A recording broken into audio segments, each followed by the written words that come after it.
ದೇವರು ನಮ್ಮನ್ನು ಯಾವಾಗಲೂ ನೆನಪು ಮಾಡಿಕೊಳ್ತಾನೆ ಮಾತು. ಅದನ್ನು ನೆನಪು ಮಾಡಿಕೊಳ್ಬೇಕಂದ್ರೆ ನಾವು ಕೆಲವು ಕಾರ್ಯಗಳು ದೇವರಿಗೋಸ್ಕರ ಈ ಭೂಮಿ ಮೇಲೆ ನಾವು ಮಾಡಬೇಕಾಗಿದೆ. ಓಕೆ, ಯೆಶಾಯನ ಗ್ರಂಥ 38ನೇ ಅಧ್ಯಾಯ 1-5 ವಚನಕ್ಕ ಇಲ್ಲಿ ಒಬ್ಬ ರಾಜನ ಚರಿತ್ರೆ ಐತಿ ಮಾತು. ಈ ರಾಜ ಯಾರಂದ್ರೆ ಯೆಹೂದ್ಯರ ಅರಸನ ಮಾತು.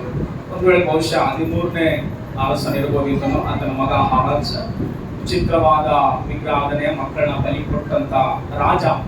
ನೋಡ್ರಿ, ಸತ್ಯವಾದ ದೇವರು ತಿಳ್ಕೊಂಡಿರುವಂತ ಯೆಹೂದ್ಯರಿಗಾಗಿ ವಾಸ್ತು ಪಂಚಾಂಗ ಶಾಸ್ತ್ರಗಳು ನೋಡಿ ದೇವರ ವಿರುದ್ಧವಾಗಿ ಪಾಪ ಮಾಡಿದಂತ ಜನರ ಹೊಟ್ಟೆಯಲ್ಲಿ ಹುಟ್ಟಿದ ಮಗ ಹಿಜ್ಕೀಯ. ಒಳ್ಳೆ ರಾಜ ಮಾತು. ಹಿಜ್ಕೀಯ ಯಾರು? ಒಳ್ಳೆಯ ರಾಜ, ಯೆಹೂದ್ಯರ ರಾಜ ಮಾತು. ಇಸ್ರಾಯೇಲಿಗೆ 19 ಜನ ರಾಜರಾದ್ರೆ ಯೆಹೂದ್ಯರಿಗೆ 20 ಜನ ರಾಜರ ಮಾತು. ಟೋಟಲು ರಾಜರ ಸಂಖ್ಯೆ ಎಣಿಸಿದ್ರೆ 43 ಜನ ಬರ್ತಾರೆ ಮಾತು. ಮೊದಲನೇ ರಾಜ ಸೌಲ, ಎರಡನೇ ರಾಜ ದಾವೀದ, ಮೂರನೇ ರಾಜ ಸೊಲೊಮೋನನ ಕಾಲ ಆದ್ಮೇಲೆ 2 ಭಾಗವಾಯಿತು. ರಹಬ್ಬಾಮನು, ಯೆರೊಬೋಮನು ಇಬ್ಬರು ಬರ್ತಾರೆ ಮಾತು. ಅಲ್ಲೇ ಲಿಂಚ ವಿಗ್ರಹಾಧನೆ ಬಂತು. ವಿಗ್ರಹಾಧನೆ ನಾವು ಅನ್ಕೊಂತೀವಿ ಇವತ್ತು ಲಿಂಚ ಬಂದಂತ ನಮ್ಮ ಭಾರತ ದೇಶ ಲಿಂಚ ಬಂದಿಲ್ಲ, ಈಜಿಪ್ಟ್ ಲಿಂಚ ಬಂದದ್ದು. ಈಜಿಪ್ಟ್ ಲಿಂಚ ಬರ್ತಿನ ಮೊದಲು ಅಬ್ರಾಹ್ಮನ ತಂದೆ ತೆರಹಾರುಡಾಗ ಏನ್ ಮಾಡ್ತಾ ಇದ್ದಂತೆ? ವಿಗ್ರಹಾಧನೆ ಮಾಡ್ತಾರೆ. ಅದಕ್ಕೆ ನಮ್ಮ ಭಾರತ ದೇಶದಲ್ಲಿ ಇಲ್ಲ ಇದು ಮೊದಲೇ ಸ್ಟಾರ್ಟಿಂಗ್ ಲಿಂಚ ಇತ್ತು. ಯಾಕಂದ್ರೆ ಸೈತಾನ ಅನೇಕ ಮನುಷ್ಯರಲ್ಲಿ ಪ್ರೇರೇಪಿಸಿ ಮಾಡಿದ ಕುತಂತ್ರ ಪ್ರೀತಿ ಮಾಡಿ. ನೋಡ್ರಿ, ಹಿಜ್ಕೀಯನ ಕಾಲದಲ್ಲಿ ದೇವರು ಯೆಶಾಯನಿಗೆ ಏನ್ ಹೇಳ್ತಾನಂತಂದ್ರೆ, ಆ ಕಾಲದಲ್ಲಿ ಹಿಜ್ಕೀಯನಿಗೆ ಮರಣಕರವಾದ ರೋಗದಲ್ಲಿ ಬಿದ್ದನಂತಂದ್ರೆ. ಯೆಶಾಯನ ಗ್ರಂಥ 38:1 ಆಗ ಆಮೋಚನ ಮಗನಾದ ಪ್ರವಾದಿಯಾದ ಯೆಶಾಯನು ಅವನ ಬಳಿಗೆ ಬಂದು ಅವನಿಗೆ, ನಿನ್ನ ಮನೆಯ ವಿಷಯವಾಗಿ ವ್ಯವಸ್ಥೆ ಮಾಡು. ನಿನ್ನ ಮನೆಯ ವಿಷಯವಾಗಿ ಏನ್ ಮಾಡು? ವ್ಯವಸ್ಥೆ ಮಾಡು. ಏಕೆಂದ್ರೆ ನೀನು ಉಳಿಯುವ ಆಗಿಲ್ಲ, ಸಾಯಬೇಕಾಗಿದೆ ಎಂಬುದಾಗಿ ಯೆಹೋವನು ಅನ್ನುತ್ತಾನೆ ಎಂದು ಹೇಳಿದನಂತೆ. ಇದನ್ನು ಕೇಳಿದೊಡನೆ ಹಿಜ್ಕೀಯನು ಮೊರೆ ಅಂದ್ರೆ ಮುಖವನ್ನು ಗೋಡೆ ಕಡೆಗೆ ತಿರುಗಿಸಿ ಯೆಹೋವನಿಗೆ ಪ್ರಾರ್ಥನೆ ಮಾಡ್ತಾನಂತೆ. ಏನಂತ? ಯೆಹೋವನೇ, ನಾನು ನಂಬಿಗಸ್ತನಾಗಿಯೂ ಯಥಾರ್ಥ ಚಿತ್ತನಾಗಿಯೂ ನಿನಗೆ ನಡೆದುಕೊಂಡು ನಿನ್ನ ದೃಷ್ಟಿಯಲ್ಲಿ ಒಳ್ಳೆಯವನಾಗಿದ್ದುದನ್ನು ನೆನಪು ಮಾಡಿಕೊ ಎಂದು ಪ್ರಾರ್ಥಿಸಿ ಬಹಳವಾಗಿ ಅತ್ತನಂತೆ. ಆಗ ಯೆಹೋವನು ಯೆಶಾಯನಿಗೆ ಹೇಳ್ತಾನೆ, ನೀನು ಹೋಗಿ ನನ್ನ ಪ್ರಜೆಗಳ ಪ್ರಭುವಾಗಿರುವ ಹಿಜ್ಕೀಯನಿಗೆ, ನಾನು ನಿನ್ನ ಪ್ರಾರ್ಥನೆಯನ್ನು ಕೇಳಿದ್ದೇನೆ, ನಿನ್ನ ಕಣ್ಣೀರನ್ನು ನೋಡಿದ್ದೇನೆ, ನಿನ್ನ ಆಯುಷ್ಯಕ್ಕೆ 15 ವರ್ಷಗಳನ್ನು ಕೂಡಿಸುತ್ತೇನೆ ಅಂತ ಹೇಳಿ ಸಾರಿ. ಇಲ್ಲಿ ಹಿಜ್ಕೀಯ ರಾಜ ಯೆಹೂದ್ಯರ ಅರಸ ಮಾತು. ಹಿಜ್ಕೀಯ ರಾಜ ಯೆಹೂದ್ಯರ ಅರಸ ಪರಿಪಾಲಿಸ್ತಾ ಇರುವಾಗ ಏನಾಯ್ತಂದ್ರೆ ನಡೆದಿರುವ ಘಟನೆ ಬಂದಿತ್ತ ಮಾತು. ನಡೆದಿರುವ ಘಟನೆ ನಡೀತಾ ಇರುವಂತದ್ದಲ್ಲ, ಈಗ ನಡೀತಾ ಇರೋದಲ್ಲ, ನಡೆದಿರುವ ಘಟನೆ ಚರಿತ್ರೆ ಬಂದಿಟ್ಟಂತೆ. ಏನಾಯ್ತಂದ್ರೆ ಒಂದು ದಿವಸ ಬಂದು ರಾಜನ ಹತ್ರ ಯೆಶಾಯ ಅನ್ನುವ ಪ್ರವಾದಿ ಬಂದು ಹೇಳ್ತಾನಂತೆ, ಹಿಜ್ಕೀಯ ಪ್ರಭುಗಳೇ ರಾಜ, ನಿನಗೆ ದೇವರು ಒಂದು ಮಾತು ನನಗೆ ಕಳಿಸೋಣ, ಹೇಳ ಅಂತ ಅಂದ ಮಾತು. ಹೇಳಪ್ಪ ಅಂದ. ಏನಿಲ್ಲ, ನಿನ್ನ ಮನೆಯನ್ನು ಸಿದ್ಧತೆ ಮಾಡು, ನೀನು ಈ ಭೂಮಿ ಮೇಲೆ ಉಳಿಯುವ ಕಾಲ ಮುಗಿದೋಯ್ತು ಅಂತ ಹೇಳ್ತಾನಂತೆ. ಈ ಮಾತು ಕೇಳಿದ ಕೂಡಲೇ ಹಿಜ್ಕೀಯ ರಾಜ ಹೇಳಿದಾತನನ್ನು ಬೈಲಿಲ್ಲ, ಹೇಳಿದಾತನನ್ನು ಏನಪ್ಪ ಹಿಂಗ್ ಹೇಳ್ತಾ ಅಂದಿಲ್ಲ. ಆದ್ರೆ ಹೇಳಿದಾತ ಹೇಳಿ ಹೋಗ್ತಾ ಇದನ್ನ ಮಾತು. ಆದ್ರೆ ಕೇಳಿದಂತ ವ್ಯಕ್ತಿ ಹೃದಯ ಕದಿಲಿದ ಹಾಗೆ, ಹೃದಯ ಕೆಳಗೆ ಜಾರಿ ಬಿದ್ದ ಹಾಗೆ, ಪ್ರಾಣ ಹೋದ ಹಾಗೆ ಆಗಿ ಆತನ ಕಡೆಗೆ ನೋಡ್ಲಾರ್ದೆ, ಪ್ರಜೆಗಳ ಕಡೆಗೆ ನೋಡ್ಲಾರ್ದೆ, ಯಾರ ಕಡೆಗೆ ನೋಡ್ಲಾರ್ದೆ, ಮುಖ ಮೊರೆ ಗೋಡೆ ಕಡೆಗೆ ತಿರುಗಿ ಪ್ರಾರ್ಥನೆ ಮಾಡ್ಲಿಕ್ಕೆ ಆರಂಭ ಮಾಡಿ ದೇವರಿಗೆ ಪ್ರಾರ್ಥನೆ ಮಾಡ್ತಾನೆ. ದೇವರೇ, ನಾನು ಈ ಭೂಮಿ ಮೇಲೆ ಬದುಕಿರುವ ಕಾಲವಾಗ, ಜೀವಿಸುವ ಕಾಲದಲ್ಲಿ ನಾನು ನಂಬಿಗಸ್ತನಾಗಿಯೂ ಯಥಾರ್ಥವಾಗಿಯೂ ಒಳ್ಳೆಯವನಾಗಿ ನಿನ್ನ ದೃಷ್ಟಿಯ ಕಾಣಲಿಲ್ವಾ? ಇಷ್ಟು ಬೇಗ ನನ್ನ ಸಾಯಿಸ್ಬೇಕಂತೇಳಿ ನಿನಗೆ ಆಲೋಚನೆ ಬಂದಂತ ಪ್ರಭುವ, ನನ್ನ ಪ್ರಾರ್ಥನೆ ಕೇಳಂತೇಳಿ ಪ್ರಾರ್ಥನೆ ಮಾಡಿ ಬಹಳವಾಗಿ ಅತ್ತನಂತೆ ಅದನ್ನು.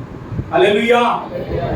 ಬಹಳವಾಗಿ ಅತ್ತದಕ್ಕೋಸ್ಕರ ಇನ್ನು ಯೆಶಾಯ ಹೇಳಿ ಆತನು ಹೊರ ಅಂಗಣ ದಾಟಿ ಹೋಗುತ್ತೆ ಮೊದಲೇ ಮತ್ತೆ ದೇವರು ಯೆಶಾಯನ ಕರೆದು ಹೇಳ್ತಾನಂತೆ, ನನ್ನ ಪ್ರಜೆಗಳನ್ನು ಆಡಳಿತ ಮಾಡುವ ಅರಸನ ಹಿಜ್ಕೀಯನ ಮೊರೆ ನಾನು ಕೇಳಿದೀನಿ, ಪ್ರಾರ್ಥನೆ ಕೇಳಿದೀನಿ, ನನಗೆ ಆತ ನೆನಪು ಮಾಡಿದ, ಆತ ಹೆಂಗ ಬದುಕಿ ನೀ ಭೂಮಿ ಮೇಲೆ ಅಂತೇಳಿ, ಅದಕ್ಕೋಸ್ಕರ ನೀನು ಬೇಗ ಸಾಯಲಿಲ್ಲ, 15 ವರ್ಷ ಇನ್ನೂ ಆಯುಷ್ಯ ಕೊಡ್ತಾನಂತೇಳಿ ಹೋಗ ಅಂತ ಹೇಳ್ತಾನೆ. ಆ ಮಾತು ಕೇಳಿಕೊಳ್ಳೆ ಬಂದು ಮತ್ತೆ ಹಿಜ್ಕೀಯನಿಗೆ ಏನಂತ ಸ್ವಲ್ಪ ನೆಮ್ಮದಿ ಆತಪ್ಪ, ಅಲ್ಲೆಲ್ಲೂಯ್ಯ. ಡಾಕ್ಟರ್ ಹತ್ರ ಹೋಗ್ತೀವಲ್ಲ ಬಹಳ ಸಾರಿ, ನಾನು ಅವಾಗ ಹೋಗ್ತಾ ಇರ್ತೀನಿ ಮಾತು. ಹೋದಾಗ ಡಾಕ್ಟರ್ ಹೇಳ್ದಂತಾನೆ, ನೋಡ್ರಿ ಇಂಥ ಆಹಾರ ಬಿಟ್ಬಿಡ್ರಿ, ಹಿಂಗ ಇದು ಮಾಡ್ರಿ ಅಂತ ಹೇಳ್ದಂಗೆ ಮಾತು. ಅದೆಲ್ಲ ಮಾಡ್ರೆ ಓಕೆ. ನೋಡಪ್ಪ, ನೀನಿನ್ನ 15 ದಿವಸದಲ್ಲಿ ನಿನ್ ಜೀವ ಹೋಗ್ಬಿಡ್ತದ ಅಂತಂದ್ರೆ ಹೆಂಗಿರ್ತದ ನಮ್ಮ ಪರಿಸ್ಥಿತಿ? ಏನ್ ಡಾಕ್ಟ್ರೆ ನಿನಗೇನ್ ಪರೀಕ್ಷೆ ಟೆಸ್ಟ್ ಸರಿಯಾಗಿ ಮಾಡಿಲ್ಲ, ಇನ್ನೊಂದ್ಸಾರಿ ಟೆಸ್ಟ್ ಮಾಡಿಸು, ಇನ್ನೊಂದ್ಸಾರಿ ಬೇರೆ ರಿಪೋರ್ಟ್ ಕೊಡು ಅಂತೀವಿ. ಆದ್ರೆ ಆ ಮಾತು ಕೇಳಿದ ಕೂಡಲೇ ಯಾರಿಗೂ ಸಹ ಧಕ್ಕೆ ಮಾತಾಡ್ತಾರೆ. ಕೆಲವು ಸಾರಿ ಗಂಡನಿಗೆ ಬಹಳ ಪ್ರಾಬ್ಲಮ್ ಆದಾಗ ಇಬ್ರು ಆಸ್ಪತ್ರೆಗೆ ತಿರುಗಾಡ್ತಿರ್ತಾರಲ್ಲ ಪರಿಸ್ಥಿತಿ. ಕೆಲವು ಸಾರಿ ಅವಾಗ ಈ ಮನುಷ್ಯನಿಗೆ ಸಂಬಂಧಪಟ್ಟಿರೋ ವ್ಯಕ್ತಿ ಯಾರ ಮಾತು ಕೇಳ್ತಾನೆ ಡಾಕ್ಟ್ರು, ಏನನ್ನ ದುಡ್ಡು ರೋಗ ಬಂದಾಗ. ಯಾಕ್ರಿ ಸಾರ್ ಅಂತಂದಾಗ ಈ ಮನುಷ್ಯನಿಗೆ ಸಂಬಂಧಪಟ್ಟಿರೋ ವ್ಯಕ್ತಿ ಯಾರಂತಂದ್ರೆ ನಾವು ಸಾರ್ ಅಂತಾರ ಮಾತು. ಸರಿ, ನೀನ್ ಸ್ವಲ್ಪ ಹೊರಗಡೆ ಕೂತ್ಕಪ್ಪ ಅಂತ. ಹೊರಗಡೆ ಕೂತ್ಕೊಂಡಾಗ ಏನಮ್ಮ ಆತ ಇರತಕ್ಕಣ, ಆತ ಜೀವನದಲ್ಲಿ ಇರತಕ್ಕಣ, ಆತನಿಗೆ ಏನ್ ಬೇಕು ಊಟ ಕೊಟ್ಬಿಡ್ರಿ, ಆತನಿಗೆ ಏನ್ ಬೇಕೋ ಚೆನ್ನಾಗಿ ನೋಡಿಕೊಳ್ಳಿ, ಆತನಿಗೆ ಏನ್ ಬೇಕೋ ನೀವು ಸಂತೋಷ ಪಡಿಸಿ. ಎದಕ್ಕಾದ್ರೆ ಆತನ ಭೂಮಿ ಮೇಲೆ ಬಹಳ ದಿವಸ ಬದುಕಂತಿಲ್ಲಮ್ಮ, ಅದಕ್ಕೋಸ್ಕರ ಆತನಿಗೆ ಡಿಸ್ಟರ್ಬ್ ಮಾಡ್ಕೊಳ್ರಿ ಅಂತ ಹೇಳಿ ನಾನು ಕಟ್ಟಿಸ್ತಾರೆ. ಅವಾಗ ಗಂಡ ಕೇಳ್ತಾನ, ಡಾಕ್ಟರ್ ಹತ್ರ ಹೋಯ್ತಲ್ಲ, ನಿನಗೆ ಏನ್ ಹೇಳಿದ ಹೇಳೋಂತ ಮಾತ್ರ. ಅವಾಗ ಹೆಂಡತಿ ಆ ವಿಷಯ ಮುಚ್ಚಿಟ್ಟು, ಏನಿಲ್ಲ ನಿನಗೆ ರೋಗ ಬೇಸಂತೆ, ನೀನು ಜಾಸ್ತಿ ಕೋಪ ಮಾಡ್ಕೊಬೇಡ, ಜಾಸ್ತಿ ಐಟಮ್ ತಿನ್ಬೇಡ, ಇದಂತ ಹೇಗಿರಂತ. ಒಂದು ವೇಳೆ ಡಾಕ್ಟರ್ ಹೇಳಿದ್ದು ಬಂದು ಗಂಡಿಗೆ ಹೇಳ್ಬಿಟ್ರೆ ಹೇಗಿರ್ತಂತ ಹೇಳಿ ಒಂದ್ಸಾರಿ ಹೆಂಗಿರ್ತದ ಅಸಲಿ ಅವಾಗೇ ಪ್ರಾಣ ಹೋದಂಗ ಆಗ್ಬಿಡ್ತದ. ಈ ಪರಿಸ್ಥಿತಿ ಹಂಗೆ ಆಗಿರೋದು. ಏಷ್ಯಾನು ಡೈರೆಕ್ಟ್ ಬಂದು ಹಿಜ್ಕೀಯನ ರಾಜಕ್ಕೆ ಹೋಗಿರೋದನ್ನ, ನೀನು ಭೂಮಿ ಮೇಲೆ ಉಳಿಯುವ ಕಾಲಿಲ್ಲಪ್ಪ, ನಿನ್ನ ಮನೆಯನ್ನು ಏನ್ ಮಾಡುವಾಗ ಸಿದ್ಧತೆ ಮಾಡು. ನಾವೇನಂತೂ ಮನೆ ಸಿದ್ಧತೆ ಮಾಡಿದ್ರ, ಓಹೋ ಮನೆ ಸರಿ ಕಟ್ಕೊಂಡಿಲ್ಲ ನಿನ್ನ, ನಾವು ಅದಕ್ಕೋಸ್ಕರ ಇನ್ನ ಬೇಸ್ ಕಟ್ಕೋಬೇಕು, ಇನ್ನ ಬೇಸ್ ಎಲ್ಲ ಮಾಡ್ಕೋಬೇಕು, ಆಮೇಲೆ ಓಪನಿಂಗ್ ಮಾಡ್ಕೊಂತ. ಮನೆ ಅಂದ್ರೆ ಈ ಭೂಮಿ ಮೇಲೆ ಮನೆ ಕುರಿತೆ ಮಾತಾಡ್ತಾ ಇಲ್ಲ. ಏಷ್ಯಾ ಬಂದು ಹಿಜ್ಕೀಯ ರಾಜನ ಹತ್ರ ಯಾವ ಮನೆ ಕುರಿತೆ ಮಾತಾಡ್ತಾರ?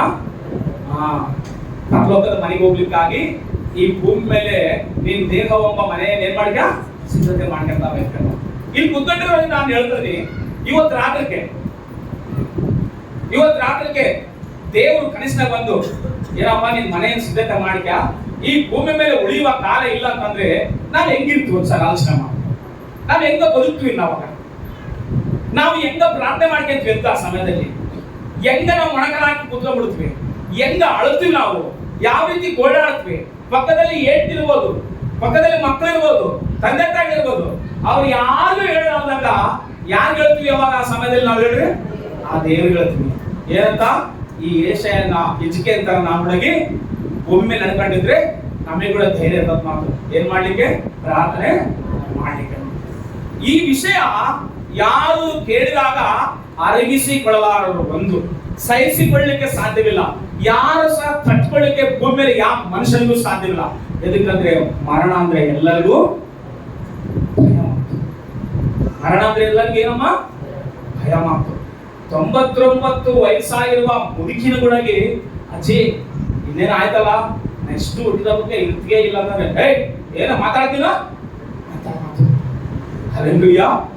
ಹೆಸರು ಆಯ್ತಪ್ಪ, ಮಕ್ಕಳನ್ನ ನೋಡಿನಿ, ಮೊಮ್ಮಕ್ಕಳನ್ನ ನೋಡಿನಿ, ಎಲ್ಲ ನೋಡ್ಬಿಟ್ಟಿನಪ್ಪ, ಬೇಸ್ ಕಾಣ್ಮುಚ್ಚಂಗ ನನ್ಗೋಸ್ಕರ ನೀನ್ ಏನ್ ಮಾಡಪ್ಪ, ಪ್ರಾರ್ಥನೆ ಮಾಡಪ್ಪ ಅಂತ ಮಕ್ಕಳನ್ನ ಹೊಸಿ. ಯಾಕಂದ್ರೆ ಮನುಷ್ಯನ ಸ್ವಭಾವ ಅಂತದ್ದು ಬರೋದ್ರ ಮಕ್ಕಳೇ, ಮನುಷ್ಯನ ಸ್ವಭಾವ ಅಂತದ್ದು. ಅದಕ್ಕೋಸ್ಕರ ಹಿಜ್ಕೀಯನಿಗೆ ಎಷ್ಟು ವರ್ಷದವ, ಹಿಜ್ಕೀಯನ್ ಎಷ್ಟು ವರ್ಷ ಆಡಳಿತ ಮಾಡ್ದ ಅನ್ನೋಂಥದ್ದು, ಹೆಂಗ್ ಪ್ರಾರ್ಥನೆ ಮಾಡ್ದ, ಏನ್ ಮಾಡ್ದ ದೇವ್ರಿಗೋಸ್ಕರ, ಎದಕ್ಕೆ ಆತನ ಪ್ರಾರ್ಥನೆ ಇಮಿಡಿಯೇಟ್ಲಿ ಉತ್ತರ ಬಂತಂತೇಳಿ 2ನೇ ಪೂರ್ವಕಾಲವೃತ್ತ ಅಂತ 29ನೇ ಅಧ್ಯಾಯ 1ನೇ ವಚನದಿಂದ ಓದಿ ಅದರಲ್ಲಿ ಏನ್ ಮಾಡ್ಯಾನ ದೇವ್ರಿಗೋಸ್ಕರ ಆತನ ಬೈತನೆ ಮಾಡ್ತಾರೆ. ಎದಕ್ಕೆ ಆತನ ಪ್ರಾರ್ಥನೆ ಅಷ್ಟು ಇಮಿಡಿಯೇಟ್ಲಿ ಕೇಳಿದ ದೇವರೇ ಹೇಳಿದ ನೀನು ಇರಂಗಿಲ್ಲ ಹೋಗ್ತದೆ ಅಂತ ಹೇಳ್ದ. ಪ್ರಾರ್ಥನೆ ಮಾಡಿ ಇನ್ನೂ ಹೇಳಿದ ವ್ಯಕ್ತಿನ ದಾಟಿ ಹೋಗ್ಲಿಲ್ಲ ಅರಮನೆ, ಇಮಿಡಿಯೇಟ್ಲಿ ಉತ್ತರ ಬಂತು, ನೀನ್ ಸಾಯಂಗಿಲ್ಲ, ನಿನ್ನ ಇನ್ನೂ ಜೀವಕ್ಕೆ ಇನ್ನು 15 ವರ್ಷಗಳು ಕಾಲ ಕೂಡಿಸು ಅಂತ ಹೇಳ್ದ. ಎದಕ್ಕೆ ಅಷ್ಟು ಇಮಿಡಿಯೇಟ್ಲಿ ಉತ್ತರ ಬಂತು ಹಿಜ್ಕೀಯನಿಗೆ ಅಂತಂದ್ರೆ ಆತನು ಮಾಡಿರುವ ಕೆಲವು ಕಾರ್ಯಗಳು ಬೈಬಲ್ ನಲ್ಲಿ ಬಗೆಟ ದೇವರು. ಓದೋಣ 29ನೇ ಅಧ್ಯಾಯ 1ನೇ ವಚನದಿಂದ ಓದಿರುವಾಗ. ಏಷಯ 2ನೇ ಪೂರ್ವಕಾಲವೃತ್ತ ಅಂತ 29ನೇ ಅಧ್ಯಾಯ 1ರಿಂದ ವಚನಗಳನ್ನು ಓದಿ ಕೆಲವು ವಚನಗಳು. ಹಿಜ್ಕೀಯನು ಇವಾಗ ಕೇಳಿಸ್ಕೊಳ್ರಿ, ಆತನಿಗೆ ವಯಸ್ಸು ಎಷ್ಟೈತಿ, ಆತನಿಗೆ ಎಷ್ಟನೇ ವಯಸ್ಸಿನಾಗ ರಾಜ್ಯ ಆಡಳಿತಕ್ಕೆ ಬಂದ, ಎಷ್ಟು ವರ್ಷ ಆಡಳಿತ ಮಾಡ್ದ, ಆತನಿಗೆ ಯಾವಾಗ ರೋಗ ಬಂತು ಅಂತ ಎಲ್ಲ ಬರ್ದಿರ ಮಾತಾಡ್ತಾರೆ. ಓದಪ್ಪ. ಹಿಜ್ಕೀಯನು ಪಟ್ಟಣಕ್ಕೆ ಬಂದಾಗ, ಹಿಜ್ಕೀಯನು ಎದಕ್ಕೆ ಬಂದಾಗ? ಪಟ್ಟಣಕ್ಕೆ ಬಂದಾಗ. ಬೇಸ್ ಹೋದ್ರಪ್ಪ, ಅದಕ್ಕೆ ಯೂಟ್ಯೂಬ್ ದಾಗ ಓದೋದು. ಹಿಜ್ಕೀಯನು ಪಟ್ಟಕ್ಕೆ ಬಂದಾಗ, ಯಾವ್ದಕ್ ಬಂದಾಗ? ಪಟ್ಟಕ್ಕೆ ಅಂತಂದ್ರೇನು? ರಾಜ ಅಭಿಷೇಕ, ಪಟ್ಟಾಭಿಷೇಕಕ್ಕೆ ಬಂದಾಗ 25 ವರ್ಷದವನಾಗಿದ್ದನು. ಎಷ್ಟು ವರ್ಷ ಆತನಿಗೆ ಹೇಳಿರುವಾಗ? 25 ವರ್ಷಗಳಾಗ್ಯಾವ. ಎಷ್ಟು ವರ್ಷಗಳಾಗಿಲ್ಲ ಎಲ್ಲ ಹೇಳ್ರಿ? ಎಷ್ಟು ವರ್ಷದ ರಾಜ ಆಗ್ಯಾನ ಆತನು? ಎಲ್ಲ ಹೇಳ್ರಿ? 25 ವರ್ಷದಾಗ ರಾಜ ಆಗ್ಯಾನ. ಎಷ್ಟು ವರ್ಷ ಆಡಳಿತ ಮಾಡ್ಯಾನ? ಓದಪ್ಪ. ಅವನು ಯೆರೂಸಲೇಮಿನಲ್ಲಿ 29 ವರ್ಷ ಆಳಿದನು. ಎಷ್ಟು ವರ್ಷ ಆಳಿದ ಆತನು? 29 ವರ್ಷ ಆಳಿದ. ಅಲ್ಲೆಲ್ಲಿ ಹೇಳು ಒಂದ್ಸಾರಿ. 29 ವರ್ಷ ಆಳಿದ ಅಂತಂದ್ರೆ 15 ವರ್ಷಕ್ಕಿಂತ ಮುಂಚೆನೆ ದೇವರು ಏನು ಹೇಳ್ತಾನ? ಸಾಧ್ಯ ಮಾತು ಪ್ರಾರ್ಥನೆ ಮಾಡಿದಾಗ ಅದನ್ನ ಆಶೆ ಏನಾಗೈತೆ? 15 ವರ್ಷ ತೆಗೆದಾಕ್ರೆ ಎಷ್ಟು ವರ್ಷಕ್ಕೆ ಸಾಧ್ಯ ಅಂತ ಹೇಳಿ ದೇವರು ಆತನಿಗೆ ಇವಾಗ ಚಮಳ ತಕೊಂಡೆಲ್ಲ. ಹಾಲೆಲೂಯಾ. 39 ವರ್ಷಕ್ಕೆ ಏನ್ ಸುದ್ದಿ ಬಂದನಿಗೆ? ಸಾವು. ಸಾಯ್ತೀವಿ, ನೀನ್ ಸತ್ತೋಗ್ತದಿ. ಅದಕ್ಕೋಸ್ಕರವೇ ನಿನ್ ಮನೆಯನ್ನು ಏನ್ ಮಾಡು? ಸಿದ್ಧತೆ ಮಾಡ್ಕೊಂತ ಮಾಡು. ಈ ವಿಷಯ ಕೇಳಿದ ಕೂಡಲೇ ಬಹಳ ವೇದನೆ ಪಟ್ಟು ಪ್ರಾರ್ಥನೆ ಮಾಡೋಣ. ನೋಡ್ರಿ, ಸಾಯುವ ವಯಸ್ಸಾಸ್ತಿ ಅಂದ್ರೆ ಎಷ್ಟು ವರ್ಷ? ಕರೆಕ್ಟ್ ಲೆಕ್ಕ ನೋಡ್ತಾರೆ. ಫೋನ್ ಕ್ಯಾಲ್ಕುಲೇಟ್ ಮಾಡ್ಕೊಂಡು ಇನ್ನೊಂದ್ಸಲ ಹೇಳ್ತಾರೆ. ನಾನು ಯೂಟ್ಯೂಬ್ ನಲ್ಲಿ ಮಾತಾಡ್ತಾರೆ. ಯೂಟ್ಯೂಬ್ ದಾಗ ಹೋಗ್ತಾ ಬಹಳ ಜನ ಯೂಟ್ಯೂಬ್ ನೋಡ್ತಾರೆ ಅದ್ರ ಮಾತು. ಕೆಲವರು ವಾಯ್ಸ್ ಸರಿ ಬರ್ತಾ ಇಲ್ಲ, ಇನ್ನೊಂದ್ ಸ್ವಲ್ಪ ಕ್ಲೀನ್ ಮಾಡ್ರಿ, ಇನ್ನೊಂದ್ ಸ್ವಲ್ಪ ಕ್ಲೀನ್ ಆಗ್ಬಿಡ್ರಿ ಅಂತ ಹೇಳ್ತಾರ ಮಾತು. 29 ವರ್ಷ ತಕನೆ ಅಲ್ಲ ಆತ ಆಡಳಿತ ಮಾಡಿರೋದು ಎಷ್ಟು ವರ್ಷ? ಯೆರೂಸಲೇಮಿನನ್ನು ಯೆಹೂದ್ಯರ ಒಂದು ಪಕ್ಷವಾಗಿ 29 ವರ್ಷ ಪರಿಪಾಲನೆ ಮಾಡಿದ ಮಾತು. 25 ವರ್ಷದಾಗ ರಾಜ ಆಗ್ಯಾನ. 29 ವರ್ಷ ಆ ರಾಜ್ಯವನ್ನು ಏನ್ ಮಾಡ್ಯಾನ? ಆಡಳಿತ ಮಾಡಿ ಅಧಿಕಾರಿಯಾಗಿ ರಾಜನಾಗ್ಯಾನ ಮಾತು. ಈ ರಾಜನಾಗಿರುವ ಈ ಹಿಜ್ಕೀಯ ರಾಜ ಈತನ ಪ್ರಾರ್ಥನೆ ಎದಕ್ಕಷ್ಟು ಬೇಗ ಕೇಳಿದ ದೇವರು, ಎದಕ್ಕಷ್ಟು ಬೇಗ ಉತ್ತರ ಕೊಟ್ಟಂದ್ರೆ ಈತನು ಮಾಡುವ ಒಂದ್ 2-3 ಕಾರ್ಯ ಬೈಬಲ್ ಅಲ್ಲಿ ಬರ್ದಿತ್ತಲ್ಲ, ಅವ್ರಿಗೆ ಹೇಳಿ ನಾನು ಪ್ರಾರ್ಥನೆ ಮಾಡ್ತೀನಿ. ನೋಡ್ರಿ, ಒಂದನೇ ಕೆಲಸ ಏನ್ ಮಾಡ್ಯಾನಂತಂದ್ರೆ 29ನೇ ಅಧ್ಯಾಯ 3ನೇ ವಚನ ಓದ್ರು ಸಾರಿ. 29ನೇ ಅಧ್ಯಾಯ 3ನೇ ವಚನ ಓದು. ಅವನು ತನ್ನ ಆಳ್ವಿಕೆಯ ಮೊದಲನೇ ವರ್ಷದ ಅಂದ್ರೆ 25ನೇ ವರ್ಷದ ಪಟ್ಟಾಭಿಷೇಕ ಆಗಿರುವ ಹಿಜ್ಕೀಯ ಮೊಟ್ಟ ಮೊದಲನೇದಾಗಿ ಮೊದಲನೇ ವರ್ಷನೇ ರಾಜನಾದ ಕೂಡಲೇ ಏನ್ ಮಾಡ್ಯಾನ? ಮೊದಲನೇ ಕೆಲಸ ಮೊದಲನೇ ತಿಂಗಳಲ್ಲಿ, ಮೊದಲನೇ ವರ್ಷದಲ್ಲಿ ಮೊದಲನೇ ತಿಂಗಳಲ್ಲಿ ಯೆಹೋವನ ಆಲಯದ ಬಾಗಿಲುಗಳನ್ನು ತೆರೆಯಿಸಿ, ಮೊಟ್ಟ ಮೊದಲನಾಗಿ ಏನ್ ಮಾಡ್ಯಾನ? ದೇವರ ಬಾಗಿಲನ್ನು ತೆರೆದರಂತೆ. ಆಮೇಲೆ ಹೇಳೋದು ಸಾರಿ. ಅಂದ್ರೆ ಅಷ್ಟವರೆಗೆ ಏನ್ ಮಾಡ್ಯಾನ? ಅವರ ತಂದೆ ಅಹಾಜ್ 28-20 ಆಗ್ಬೋದು. ಅವ್ರ ಅಪ್ಪ ಏನ್ ಮಾಡ್ಯಾನ? 28-20 ಆಗ್ಬೋದು. ಇದಲ್ಲದೆ ಅಹಾಜನು ದೇವಾಲಯದ ಸಾಮಾನುಗಳನ್ನು ಕೂಡಿಸಿ ಅವುಗಳನ್ನು ಕತ್ತರಿಸಿ ಬಿಟ್ಟನು. ಯೆಹೋವನ ಆಲಯದ ಬಾಗಿಲುಗಳನ್ನು ಮುಚ್ಚಿ, ತಂದೆ ಏನ್ ಮಾಡ್ಯಾನ? ಬಾಗಿಲು ಮುಚ್ಚನ. ಪ್ರಾರ್ಥನೆ ಇಲ್ಲ, ಆರಾಧನೆ ಇಲ್ಲ, ಧೂಪ ಹಾಕೋದಿಲ್ಲ, ಬಲಿ ಕೊಡೋದಿಲ್ಲ, ದೇವರ ಸ್ತುತಿಸೋದಿಲ್ಲ, ಇಚ್ಛೆಯಾಗಿ ಜನರು ಜೀವನ ಮಾಡ್ತಾರ. ತಂದೆ ವಿರುದ್ಧವಾಗಿ ದೇವರಿಗೆ ನಡ್ಕೊಂಡಿದ್ರೆ ಆತನ ಹೊಟ್ಟೆಯಲ್ಲಿ ಹುಟ್ಟಿರುವ ಮಗ ರಾಜ ಆದ್ಮೇಲೆ ದೇವರ ಬಾಗಿಲುಗಳನ್ನು ತೆರೆದು ದೇವರನ್ನ ಆರಾಧನೆ ಮಾಡಲಿಕ್ಕೆ ಸಿದ್ಧತೆ ಮಾಡ್ತಾರೆ. ಅದಕ್ಕೋಸ್ಕರವೇ ಆತನ ಪ್ರಾರ್ಥನೆ ದೇವರು ಏನ್ ಮಾಡ್ಯಾನ? ಅಪ್ಪ ಬಾಗಿಲು ಮುಚ್ಚನ, ದೇವರಾಲಯ ಬಾಗಿಲು ಮಗ ದೇವರ ಆಲಯದ ಬಾಗಿಲು ತೆರೆದ. ಪ್ರಿಯ ದೇವರ ಮಕ್ಕಳೇ, ದೇವರ ಆಲಯದ ಬಾಗಿಲುಗಳು ಮುಚ್ಚಲ್ಪಡ್ಬೇಕಾ? ದೇವರ ಆಲಯದ ಬಾಗಿಲು ತೆರೆಯಲ್ಪಡ್ಬೇಕು. ಯಾವಾಗಲೂ ಮುಚ್ಚಿದ್ರೆ ಬೇಯಿಸಿರ್ತಾವ, ತೆರೆದ್ರೆ ಬೇಯಿಸಿರ್ತಾವ. ಎಲ್ಲರೂ ಜೋರ ಸಾರಿ. ಪ್ರಕಟಣೆ ಗ್ರಂಥದಲ್ಲಿ 3:19-20 ಒಂದು ಹೇಳ್ತಾನೆ, ಮಾತಾಡ್ತಾನೆ, ನಾನು ಬಾಗಿಲ ಬಳಿಯಲ್ಲಿ ನಿಂತುಕೊಂಡು ತಟ್ಟುತ್ತಾ ಇದ್ದೇನೆ, ಯಾವನಾದ್ರೂ ನನ್ನ ಶಬ್ದ ಕೇಳಿದ್ರೆ ನಾನು ಒಳಗಡೆ ಬರ್ತಂತೇಳಿ ದೇವರು ವಾಗ್ದಾನ ಮಾಡ್ತಾರೆ. ದೇವರ ಆಲಯದ ಬಾಗಿಲು ಮುಚ್ಚಬಾರ್ದು, ಯಾವಾಗಲೂ ತೆರೆದಿರಬೇಕು. ದೇವರ ಪ್ರಸನ್ನತೆ ಸಭೆಯಲ್ಲಿರ್ಬೇಕು. ಆಮೇಲೆ ಸಾರಿ, ದೇವರ ಅಭಿಷೇಕ ಇರಬೇಕು. ದೇವರನ್ನು ಇಷ್ಟಪಟ್ಟು ಸ್ತುತಿಸುವ ದೇವರನ್ನ ಇಷ್ಟಪಟ್ಟು ಪ್ರಾರ್ಥನೆ ಮಾಡುವವರು, ದೇವರನ್ನ ಇಷ್ಟಪಟ್ಟು ಮಹಿಮೆ ಪಡಿಸುವವರು, ಬಲಿಗಳು ಕೊಡುವವರಿಗೆ ದೇವರು ಆಯುಷ್ಯವನ್ನು, ಆರೋಗ್ಯವನ್ನು ಕೊಡ್ತಾನೆ. ಅವರ ಅಪ್ಪ ಬಾಗಿಲು ಮುಚ್ಚಿಟ್ಟಿದ್ದ, ಮಗ ರಾಜ ಆದ್ಕೊಂಡೆ. ನಮ್ಮಪ್ಪ ಬಹಳ ಕೆಟ್ಟವನು, ನಮ್ಮಪ್ಪ ಬಹಳ ದುಷ್ಟನು, ದುರ್ಮಾರ್ಗನು. ಯಾಕೆ ಗೊತ್ತಾ? ಅದರ ಬಗ್ಗೆ ಬಹಳ ಚಿತ್ರವಾಗಿ ಬಂದ. ತನ್ನ ಸ್ವಂತ ಹೊಟ್ಟೆಯಲ್ಲಿ ಹುಟ್ಟಿದ ಮಕ್ಕಳನ್ನ ದೇವತೆಗಳಿಗೆ, ದೇವರಿಗೆ ಬಲಿ ಕೊಟ್ಟನ ಮಾತು. ಯಾರು? ಹಿಜ್ಕೀಯನ ತಂದೆ ಆಹಾಜ್ ರಾಜ. ಸತ್ಯವಾದ ದೇವರನ್ನು ತಿಳ್ಕೊಂಡ್ರು, ಯೆಹೋವ ದೇವರನ್ನ ಕಂಡುಕೊಂಡಿದ್ರೊಳಗೆ ಆ ದೇವರಿಗೆ ಪ್ರಾರ್ಥನೆ ಮಾಡಲಾರ್ದೆ ಆ ದೇವರು ವಾಸ ಮಾಡುವ ದೇವಾಲಯ ಏನ್ ಮಾಡ್ಯಾನ? ಬಾಗಿಲನ್ನು ಮುಚ್ಚಿನ ಮಾತು. ಆದ್ರೆ ಈತನು ಪಟ್ಟಕ್ಕೆ ಬಂದು ಕೂಡಲೇ ಮೊದಲನೇ ಫಸ್ಟ್ ಕೆಲಸ ಮಾಡಿದ್ದೆ, ದೇವರ ಆಲಯದ ಬಾಗಿಲುಗಳನ್ನು, ದೇವರ ಆಲಯದ ಬಾಗಿಲು ತೆಗೆದುಕೊಳ್ಳೆ ದೇವರು ಪ್ರಸನ್ನತೆಯಲ್ಲಿ ತುಂಬಿರ್ತಾನೆ. ಜೋರ ಅಲ್ಲಲ್ಲಿ ಹೇಳೋದು ಸಾರಿ. ಯಾಕಂದ್ರೆ ದೇವರ ಆಲಯದ ಬಾಗಿಲು ಮುಚ್ಚಿದ್ರೆ ಏನಿಲ್ಲ, ಎಲ್ಲ ಕಷ್ಟನೇ, ಎಲ್ಲ ಬಾಧನೆ, ಎಲ್ಲ ಕಣ್ಣೀರನೆ, ಎಲ್ಲ ವೇದನೆ. ಆದ್ರೆ ಈತ ಹೊಟ್ಟೆಯಲ್ಲಿ ಹುಟ್ಟಿದ ಮಗ ಹಿಜ್ಕೀಯ ರಾಜ, ನಮ್ಮಪ್ಪ ದೇವರ ಆಲಯದ ಬಾಗಿಲು ಮುಚ್ಚಿಬಿಟ್ಟು ಅಸಲಿ ದೇವರೇ ಅಲ್ಲದವುಗಳನ್ನ ಆರಾಧನೆ ಮಾಡ್ತಾನೆ. ದೇವರೇ, ಅದಕ್ಕೋಸ್ಕರವೇ ಆತನ ಬಾಗಿಲು ತೆರೀತಾರಂತೆ. ಮೊದಲ ಕೆಲಸ ಮಾಡಿದ್ದು ಏನ್ ಮಾಡಿದ ಅಂತ ಹೇಳಿರೋದ? ದೇವರ ಆಲಯದ ಬಾಗಿಲನ್ನು ಮುಚ್ಚ. ನೋಡ್ರಿ, 1ನೇ ಕೊರಿಂಥ 3:16 ಹೇಳ್ತದೆ, ದೇವರ ಆಲಯದ ಬಾಗಿಲು ಹಿಜ್ಕೀಯ ಮಹಾರಾಜ ತೆಗೆದ್ರೆ ಆ ದೇವರಾಲಯ ಹೊಸ ಒಡಂಬಡಿಕೆಯಲ್ಲಿ ಪೌಲ ಕೊರಿಂಥದವರಿಗೆ ಹೇಳ್ತಾನೆ, ಆ ದೇವರಾಲಯ ಕಟ್ಟಡವಾಗಿದ್ರು ಯೆರೂಸಲೇಮಿನಲ್ಲಿ.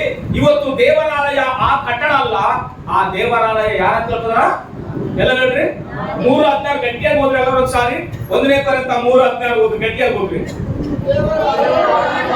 ನೀವು ದೇವರ ಆಲಯವಾಗಿದ್ದೀರೆಂದು ದೇವರ ಆತ್ಮನು ನಿಮ್ಮಲ್ಲಿ ವಾಸ ಮಾಡ್ತಾನೆ ಅಂತ ಹೇಳಿ ನಿಮಗೆ ಗೊತ್ತಿಲ್ಲವೋ? ಹಲ್ಲೆಲೂಯಾ, ಸಾಕು. ದೇವರ ಆತ್ಮವು ನಿಮ್ಮಲ್ಲಿ ಏನ್ ಮಾಡ್ತದ? ದೇವರ ಆಲಯ ಯಾರಸಿ? ಎಲ್ಲ ನೋಡ್ರಿ, ದೇವರ ಆಲಯ ನಾನೇ. ನಿನ್ನ ನಿನ್ನ ನಿನ್ನ ಹೃದಯವನ್ನು ಏನ್ ಮಾಡ್ಬೇಡ, ವಾಕ್ಯ ಕೇಳುವಾಗ ಮುಚ್ಚಬೇಡ, ಆರಾಧನೆ ಮಾಡುವಾಗ ನಿನ್ ಹೃದಯ ಮುಚ್ಚಬೇಡ, ಪ್ರಾರ್ಥನೆ ಮಾಡುವಾಗ ಹೃದಯದಿಂದ ಬರಲಾದ ಪ್ರಾರ್ಥನೆ ಮಾಡಬೇಡ, ಬಾಯಿಂದ ಮಾಡಬೇಡ. ಹೃದಯದ ಬಾಗಿಲು ತೆರೆದು ದೇವರಿಗೆ ಪ್ರಾರ್ಥಿಸು, ಹೃದಯದ ಬಾಗಿಲು ತೆರೆದು ದೇವರಿಗೆ ಆರಾಧನೆ ಮಾಡು. ಯಾಕಂದ್ರೆ ದೇವರು ಬಾಯಿಂದ ಬರುವುದನ್ನೆಲ್ಲ ಕೇಳ್ತಾ ಇರೋದು, ನಿನ್ ಒಳಗಡೆ ಏನೈತೋ ಅದು ದೇವರಿಗೆ ಕೇಳ್ತಾನೆ. ಹಲ್ಲೆಲೂಯಾ. ಆದ್ರೆ ತಂದೆ ಬಾಗಿಲನ್ನು ಮುಚ್ಚಿಬಿಟ್ಟಿದ್ದಾನೆ. ಆದ್ರೆ ಮಗ ಏನ್ ಮಾಡೋಣ? ರಾಜನಾದ ಕೂಡಲೇ ಬಾಗಿಲನ್ನು ಓಪನ್ ಮಾಡ. ಏನ್ರಿ ಕಾರ್ಯ ಮಾಡಿದ್ರು ಮಗ? ಅದಕ್ಕೋಸ್ಕರವೇ ಆತನ ಪ್ರಾರ್ಥನೆಗೆ ಉತ್ತರ ಸಿಕ್ಕಟ್ಟದ. ನೋಡ್ರಿ, ಪ್ರಕಟಣೆ ಗ್ರಂಥದ ಹತ್ರ ಬಾಗಿಲ ಬಳಿಗೆ ನಿಂತ್ಕೊಳ್ತಾ ಇದ್ದಾನೆ. ಈ ಬಾಗಿಲು ಕುರಿತಾಗಿ ಮಾತಾಡ್ತಾ ಇಲ್ಲ, ನಿನ್ನ ಹೃದಯದ ಬಾಗಿಲು ಕುರಿತಾಗಿ ಮಾತಾಡ್ತಾ ಇಲ್ಲ. ದೇವರು ತೆರೆದಿಗೆ ದೇವರಿಗೆ ಆಗಿ ಹೃದಯದಲ್ಲಿ ದೇವರಿದ್ದಾನ? ದೇವ್ರ ವಾಕ್ಯ ಐತಾ? ಪ್ರಾರ್ಥನೆ ಐತಾ? ಭಕ್ತಿ ಐತಾ? ದೇವರ ಹತ್ರ ಭಯ ಐತಾ? ಒಳಗಡೆ ದೇವರು ವಾಸ ಮಾಡುವ ಅನ್ನುವ ನಂಬಿಕೆ ಐತಾ? ಸಮಸ್ಯೆಗಳು ಬರುವಾಗ, ಪರಿಸ್ಥಿತಿಗಳು ಎದುರಾಗುವಾಗ, ಅಯ್ಯೋ ನನ್ನ ಹೃದಯದಲ್ಲಿ ಯಾರಿಲ್ಲ ಅನ್ಕೋಬೇಡ. ನಿನ್ನ ಸುತ್ತಮುತ್ತಲು ಜನರವರು ಕಾಣಲಾರದೆ ಕಣ್ಮರೆಯಾದರೂ ನಿನ್ನ ಹೃದಯದಲ್ಲಿ ದೇವರಿದ್ದಾನೆ, ನಿನ್ನ ಹೃದಯದಲ್ಲಿ ದೇವರಿದ್ದಾನೆ. ಅದಕ್ಕೋಸ್ಕರವೇ ಹಿಜ್ಕೀಯ ಹೇಳ್ತಾರೆ, ನಾನು ಬಾಗಿಲನ್ನು ತೆರೆದಿನಲ್ಲಪ್ಪ, ಅದನ್ನ ನೀನೇನ್ ಮಾಡಿವಾಗ ನೆನಪು ಮಾಡಿಕಪ್ಪ ಅಂತ ಮಾತು. ಯಾವ ಸುದ್ದಿ ಕೇಳಿದ್ಕೋಸ್ಕರ? ಮರಣದ ಸುದ್ದಿ ಕೇಳ ಮಾತು. ಯಾರ ಹತ್ರ? ಯೆಶಾಯನ ಹತ್ರ. ಅದಕ್ಕೋಸ್ಕರವೇ ಗೋಡೆ ಕಡೆಗೆ ಮೊರೆ ತಿರುಗಿ ಅದನ್ನ ಏನ್ ಮಾಡ್ತಾರೆ? ಪ್ರಾರ್ಥನೆ ಮಾಡ್ಲಿಕ್ಕೆ ಆರಂಭ ಮಾಡಿ. ಏನ್ ಮಾಡ್ಲಿಕ್ಕೆ ಆರಂಭ ಮಾಡಿನ? ಪ್ರಾರ್ಥನೆ ಮಾಡ್ಲಿಕ್ಕೆ ಆರಂಭ ಮಾಡಿ. ಮುಂದಕ್ಕೆ ಹೋದ್ರೆ ವಚನ ಓದುವಾಗ, ಆಮೇಲೆ ಯಾಜಕನನ್ನು ಲೇವಿಯರನ್ನು ದೇವಾಲಯದ ಮೂಡಣ ದಿಕ್ಕಿನ ಬಯಲಿನಲ್ಲಿ ಕೂಡಿಸಿ ಕೂಡಿಸಿ ಅವರಿಗೆ ಲೇವಿಯರೇ ನನ್ನ ಮಾತು ಕೇಳಿರಿ, ಈಗ ನಿಮ್ಮನ್ನು ಶುದ್ಧಪಡಿಸಿಕೊಂಡು ದೇವರ ಆಲಯ ಬಾಗಿಲು ತೆರೆದುಕೊಳ್ಳೆ. ನೆಕ್ಸ್ಟ್ ಯಾರನ್ನ ಶುದ್ಧ ಮಾಡ್ಕೊಂಡ್ರ? ಲೇವಿಯರೇ ನೀವು ಶುದ್ಧವಾಗ್ರಿ. ಎದಕ್ಕಂದ್ರೆ ಲೇವಿಯರು ಏನ್ ಕೊಡ್ಬೇಕು? ಯಜ್ಞಗಳು ಕೊಡ್ಬೇಕು, ಬಲಿಗಳು ಕೊಡ್ಬೇಕು. ಜನರು ಬರ್ತಾರೆ ನಿಮ್ಮ ಹತ್ರ ಬರುವಾಗ ನೀವು ಶುದ್ಧವಾಗಿದ್ರೆ ದೇವರು ನಿಮ್ಮ ಪ್ರಾರ್ಥನೆ ಕೇಳ್ತಾನೆ. ಅದಕ್ಕೋಸ್ಕರವೇ ಶುದ್ಧವಾಗಿರಬೇಕು. ಮುಂದಕ್ಕೋದಪ್ಪ, ನಿಮ್ಮ ಪಿತೃಗಳ ದೇವರಾದ ಯೆಹೋವನ ಪವಿತ್ರ ಆಲಯದಲ್ಲಿರುವ ಹೊಲಸನ್ನೆಲ್ಲ ಏನ್ ಮಾಡ್ಯಾರ ಅವರಪ್ಪ? ತಂದು ಹೊಲಸನ್ನೆಲ್ಲ ದೇವರಾಲಯದಲ್ಲಿ ಹಾಕಿಬಿಟ್ಟು ಬಾಗಿಲು ಮುಚ್ಚಿಬಿಟ್ಟಿದ್ರೆ ಹಿಜ್ಕೀಯ ರಾಜ ಅಂದ್ಕೊಳ್ಳೆ ದೇವರ ಬಾಗಿಲು ತೆಗೆದು ಲೇವಿಯರಿಗೆ ಶುದ್ಧರಾಗಿ ಅಂತ ಹೇಳಿ ಆ ಹೊಲಸನ್ನೆಲ್ಲ ತಗೊಂಡೋಗಿ ಇವಾಗ ಓದು ಮುಂದಕ್ಕೋದು ಹೊರಗೆ ಹಾಕಿ ಆಲಯವನ್ನು ಶುದ್ಧೀಕರಿಸಿರಿ. ಆಲಯವನ್ನು ಏನ್ ಮಾಡ್ರಿ? ಶುದ್ಧಿ ಮಾಡ್ರಿ. ಆಲಯ ಏನಾಗೈತಿ? ಬಾಗಿಲು ಮುಚ್ಚಲ್ಪಟ್ಟ. ಆಲಯದಲ್ಲಿ ಏನೈತಿ? ಹೊಲಸೈತಿ. ಅದಕ್ಕೋಸ್ಕರವೇ ದೇವರಿಗೆ ಪ್ರಾರ್ಥಿಸುವಂತದ್ದಿಲ್ಲ, ಆರಾಧನೆ ಮಾಡುವಂತದ್ದಿಲ್ಲ, ದೇವರನ್ನ ಸ್ತುತಿಸುವಂತದ್ದಿಲ್ಲ. ಅದಕ್ಕೋಸ್ಕರವೇ ದೇವರ ಆಲಯದ ಬಾಗಿಲು ಅಂತ ಹೇಳ್ತಾರೆ. ದೇವರ ಆಲಯದ ಬಾಗಿಲು ತೆರೆದು ದೇವರ ಆಲಯವನ್ನು ಶುದ್ಧ ಮಾಡಿ ಲೇವಿಯರಿಗೆ ಶುದ್ಧರಾಗಿರ ಅಂತ ಹೇಳಿ ಅದರಲ್ಲಿರುವಂತಹ ಹೊಲಸನ್ನೆಲ್ಲ ತಗೊಂಡೋಗಿ ದೂರ ಕಿದ್ರೋನ್ ನಾಳಕ್ಕೆ ತಗೊಂಡೋಗಿ ಅಲ್ಲಿ ಅದನ್ನ ಬಿಸಾಕಿ ಬೆಂಕಿ ಸುಡುವಂತ ಮಾತು. ಎದಕ್ಕಂದ್ರೆ ಇಷ್ಟವಿಲ್ಲದೆಲ್ಲವೂ ತಗೊಂಡು ಅವರಪ್ಪ ಏನ್ ಮಾಡ್ಯಾನ? ದೇವರ ಆಲಯದಲ್ಲಿ ಇಟ್ಟು ಬಾಗಿಲುಗಳನ್ನು ಮುಚ್ಚಿಟ್ಟ. ಮನೆ ಅಲ್ಲ ಸಿಲಿ ಮುಚ್ಚಿಟ್ಟಿರೋದ ಅವರಪ್ಪ ಏನ್ ಮಾಡ್ಯಾನ? ದೇವರ ಆಲಯವನ್ನೇ ಅದನ್ನೆಲ್ಲವನ್ನು ವಲಸಾಗಿ ಮುಚ್ಚಾಕಿ. ಅದಕ್ಕೋಸ್ಕರವೇ ಈ ಕೆಲಸ ನಮ್ಮಪ್ಪ ಮಾಡ್ಯಾನ. ನಮ್ಮಪ್ಪ ಒಳ್ಳೆಯವನಲ್ಲ, ದುಷ್ಟನೇ. ಆದ್ರೆ ನಾನು ನಿನಗೆ ಹೆಂಗೆ ನಡ್ಕೊಂಡೇನೆ ಅಂತೇಳಿ ನಿನಗೆ ಗೊತ್ತಲ್ಲಪ್ಪ. ಅದಕ್ಕೋಸ್ಕರ ನಾನು ಪ್ರಾರ್ಥನೆ ನೀನೇನ್ ಮಾಡು ಹೇಳಂತ ಮಾತು. 3 ವಿಷಯ ಮಾತಾಡ್ತ ಮಾತು. ಇವಾಗ ಏಷ್ಯನ ಗ್ರಂಥ ತೆಗೆದು 1ನೇ ಅಧ್ಯಾಯ 5ನೇ ವಚನ ಹೋಗ್ರಿ. 3 ವಿಷಯ ಅಂತ ಹೇಳ್ತಾನೆ ಮಾತು ದೇವರಿಗೆ. ಏಷ್ಯ 38:1-5 ಹೋಗಪ್ಪ. 3 ವಿಷಯ ಅದರಲ್ಲಿ ಬಂದು ಕೂಡಲೇ ಸ್ಟಾಪ್ ಮಾಡು. ಏಷ್ಯ 38:1-5 ಓದು. ಆ ಕಾಲದಲ್ಲಿ ಹಿಜ್ಕೀಯನು ಮರಣಕರವಾದ ರೋಗದಲ್ಲಿ ಬಿದ್ದನು. ಆಗ ಅಮೋಚನ ಮಗನು ಪ್ರವಾದಿಯಾದ ಯೆಶಾಯನು ಅವನ ಬಳಿಗೆ ಬಂದು ಅವನಿಗೆ ನಿನ್ನ ಮನೆಯ ವಿಷಯವಾಗಿ ವ್ಯವಸ್ಥೆ ಮಾಡು. ಏಕೆಂದರೆ ನೀನು ಉಳಿಯುವಾಗಿಲ್ಲ, ಸಾಯಬೇಕಾಗಿದೆ ಎಂಬುದಾಗಿ ಯೆಹೋವನು ಅನ್ನುತ್ತಾನೆ ಎಂದು ಹೇಳಿದನು. ಇದನ್ನು ಕೇಳಿದೊಡನೆ ಹಿಜ್ಕೀಯನು ಮೊರೆಯನ್ನು ಗೋಡೆಯ ಕಡೆಗೆ ತಿರುಗಿಸಿ ಹಲ್ಲೆಲೂಯಾ ಸಾಕು ನಿಲ್ಲಿದ್ರಪ್ಪ. ಹಲ್ಲೆಲೂಯಾ ಒಂದ್ಸರಿ. ಎದಕ್ಕೆ ಹಲ್ಲೆಲೂಯಾ ಅಂತಂದ್ರೆ ಆತನು ರಾಜನಾಗಿ ಆತನು ಮಾಡಬೇಕಾದ ಕೆಲಸಗಳೆಲ್ಲ ಮಾಡಿಬಿಟ್ಟು ಒಂದ್ ದಿವಸ ಆತನು ಸಿಂಹಾಸನದ ಮೇಲೆ ಸುಮ್ಮನೆ ಇರುವಾಗ ಯೆಶಾಯ ಪ್ರವಾದಿ ಬಂದು ಹೇಳ್ತಾನೆ, ಏನು ಗೊತ್ತಾ? ಏನಪ್ಪ ನೀನು ಉಳಿಯುವಾಗಿಲ್ಲ, ನಿನ್ನ ಮನೆಯನ್ನು ಸಿದ್ಧತೆ ಮಾಡು ಅಂತ ಅಂದಾಗ ನಾನು ಉಳಿಯುವಾಗಿಲ್ಲ, ನನಗೇನು ಅಷ್ಟು ವಯಸ್ಸಾಗೈತಾ, ನನಗೇನು ಅಷ್ಟು ಪ್ರಾಬ್ಲಮ್ ಆಗೈತಾ, ಎದಕ್ಕೆ ಇಷ್ಟು ಬೇಗ ನನ್ನನ್ನು ದೇವರು ಹೊತ್ಕೊಂಡು ಹೋಗ್ಬೇಕು ಅನ್ಕೊಂಡನ? ನಾನು ಈ ಭೂಮಿ ಮೇಲೆ ಇರುವಾಗ ದೇವಗೋಸ್ಕರ ಏನು ಮಾಡಿಲ್ವಾ? ನಮ್ಮ ಅಪ್ಪ ಅಂದ್ರೆ ಅನ್ಯಾಯವಾಗಿ ಅಕ್ರಮವಾಗಿ ಹೊಲಸನ್ನು ತಂದು ದೇವರಾರಾಧಕರಾಗಿ ಬಾಗಿಲು ಮುಚ್ಚಿ ಪ್ರಾರ್ಥನೆ ಮಾಡಲಾರ್ದಾಗ, ಜನರಿಗೆ ಆರಾಧನೆ ಮಾಡಲಾರ್ದಾಗ, ಬಲಿ ಕೊಡಲಾರ್ದಾಗ ಅಡ್ಡವಾಗಿರುವ ಅಪ್ಪ ಆಗಿರುವ ಮೂರ್ಖನ ಮಾತಾಡಿ ಹೇಳಿಲ್ಲ ನನ್ನ ಮನೆ ಸಿದ್ಧತೆ ಮಾಡತ್ತೇಳಿ. ನಾನು ನಂಬಿಗಸ್ತನಾಗಿಯೂ ಯಥಾರ್ಥವಾಗಿ ನಡೆದುಕೊಂಡಿರುವವನಿಗೆ ಯೆಶಾಯ ಬಂದು ಹೇಳ್ತಾರೆ, ಏನಂತ? ನಿನ್ನ ಮನೆಯನ್ನು ಸಿದ್ಧತೆ ಮಾಡು. ಇವಾಗ ಓದುವ ಕೆಲವರು ಯೆಹೋವನೇ ನಾನು ನಂಬಿಗಸ್ತನಾಗಿಯೂ. ಆಮೆನ್. ಏನಂತದ ದೇವ್ರ ಮುಂದೆ? ಅಪ್ಪಾ ನನ್ನ ಪ್ರಾರ್ಥನೆ ನೀನು ಕೇಳಲಾರ್ದ ನೀ ಎದಕ್ಕಪ್ಪ ಇಷ್ಟು ಬೇಗ ನಾನು ಹೊತ್ಕೊಂಡು ಹೋಗ್ಬೇಕು ಅನ್ಕೊಂಡಿವಿ? ಎದಕ್ಕಪ್ಪ ಇಷ್ಟು ಬೇಗ ನಾನು ಸಾಯಿಸ್ಬೇಕು ಅನ್ಕೊಂಡಿವಿ? ನಿನಗೆ ನಾನು ಇಷ್ಟವಾಗಿಲ್ವಾ? ನಾನು ಮಾಡಿದ ಕಾರ್ಯಗಳು ನಿನಗೆ ನೆನಪು ಬರ್ಲಿಲ್ವಾ? ನಾನು ನಂಬಿಗಸ್ತನಾಗಿ ನಡ್ಕೊಂಡಿಲ್ವಾ ಅಂತ ಪ್ರಾರ್ಥನೆ ಮಾಡ್ತೇನೆ. ನಿಮ್ ಜೀವಿತದಲ್ಲಿ ಕುಟುಂಬರಿಗೆ ನಾನು ಹೇಳ್ತೇನೆ, ಕಷ್ಟ ಬಂದಾಗ, ಕಣ್ಣೀರು ಬಂದಾಗ, ಬಾಧೆ ಬಂದಾಗ, ಅವಮಾನಗಳು ಬಂದಾಗ, ಪರಿಸ್ಥಿತಿಗಳು ಹೆಚ್ಚು ಕಡಿಮೆ ಆದಾಗ ದೇವರ ಮುಂದೆ ಕುತ್ಕೊಂಡು ಹಿಜ್ಕೀಯನ ತರ ಈ ಬಾಯಿ ತೆರೆದು ಈ ಪ್ರಾರ್ಥನೆ ಮಾಡಬಾರದುವಂತ ಶಕ್ತಿ ಕೃಪೆ ನಿನಗಿದ್ರೆ ನಿನ್ನ ಪ್ರಾರ್ಥನೆಗಳಲ್ಲಿ ದೇವರು ಉತ್ತರ ಕೊಡ್ತಾನೆ. ಏನಂತ ಮೊಟ್ಟ ಮೊದಲಾಗಿ ನಾನು ಯೆಹೋವನೇ, ನಾನು ನಂಬಿಗಸ್ತನಾಗಿ ನಿನಗೆ ನಡ್ಕೊಂಡಿಲ್ಲೇನಪ್ಪ. ಆಯ್ತಾ? ನೀನು ಪ್ರಾರ್ಥನೆಯಲ್ಲಿ ಕುತ್ಕೊಂಡಾಗ ಹೇಳ್ತ್ಯಾ? ನಿನಗೆ ಸಮಸ್ಯೆ ಬಂದಾಗ, ನಿನ್ನ ಪರಿಸ್ಥಿತಿ ಹೆಚ್ಚು ಕಡಿಮೆ ಆದಾಗ ನೀನು ಕುತ್ಕೊಂಡಾಗ ಹೇಳ್ತ್ಯಾ? ದೇವ್ರೆ ನಾನು ನಂಬಿದಸ್ತನಾಗಿ ನೀನು ನಡ್ಕೊಂಡಿದ್ದು ನಿನಗೆ ಕಾಣಲಿಲ್ಲ ಒಂದಿಷ್ಟೊಳಗೆ ಅಂತ ಪ್ರಾರ್ಥನೆ ಮಾಡುವ ಕೃಪೆ ನಿನಗೆ ಐತಾ? ಆ ಕೃಪೆಯಿಂದ ನೀನು ತಂದೆನೂ ಕನ್ನಡ ಪ್ರಯೋಗ ಮಾಡ್ತಾರೆ. ಎರಡನೇ ಮಾತಿನಂತದಲ್ಲ ಯಥಾರ್ಥ ಚಿತ್ತನಾಗಿ. ಎರಡನೇದು ಏನಂತದಲ್ಲ? ನಾನು ನಂಬಿಗಸ್ತನಾಗಿಯೂ ಯಥಾರ್ಥ ಚಿತ್ತನಾಗಿಯೂ ನಿನಗೆ ನಡೆದುಕೊಂಡು ನಿನ್ನ ದೃಷ್ಟಿಯಲ್ಲಿ ಮನುಷ್ಯರ ದೃಷ್ಟಿಯಲ್ಲಿ ಹೋಗ್ಬಿಡು, ಅಧಿಕಾರಿಗಳ ದೃಷ್ಟಿಯಲ್ಲಿ ಹೋಗ್ಬಿಡು, ನನ್ನ ಕುಟುಂಬದ ದೃಷ್ಟಿಯಲ್ಲಿ ಹೋಗ್ಬಿಡು, ನಿನ್ನ ದೃಷ್ಟಿಯಲ್ಲಿ ಒಳ್ಳೆಯವನಾಗಿದ್ದುದನ್ನು ಏನ್ ಮಾಡಿಕೋ? ನೆನಪು ಮಾಡಿಕಪ್ಪ ಅಂತ ಜೋರ ಚಪ್ಪಳ ತಗೊಂಡ. ಈ ಪ್ರಾರ್ಥನೆ ಯಾರು ಹೇಳ್ತಾರ? ಹಿಜ್ಕೀಯ ದೇವರ ಮುಂದೆ ಕೂತ್ಕೊಂಡು ಹಿಂಗ ಪ್ರಾರ್ಥನೆ ಮಾಡುವ ಕೃಪೆ ದಯ ನಿನಗಿದ್ರೆ ನೀನು ತನ್ನನ್ನು ತನ್ನಳು ಪ್ರೇರ ಮಕ್ಕಳೇ.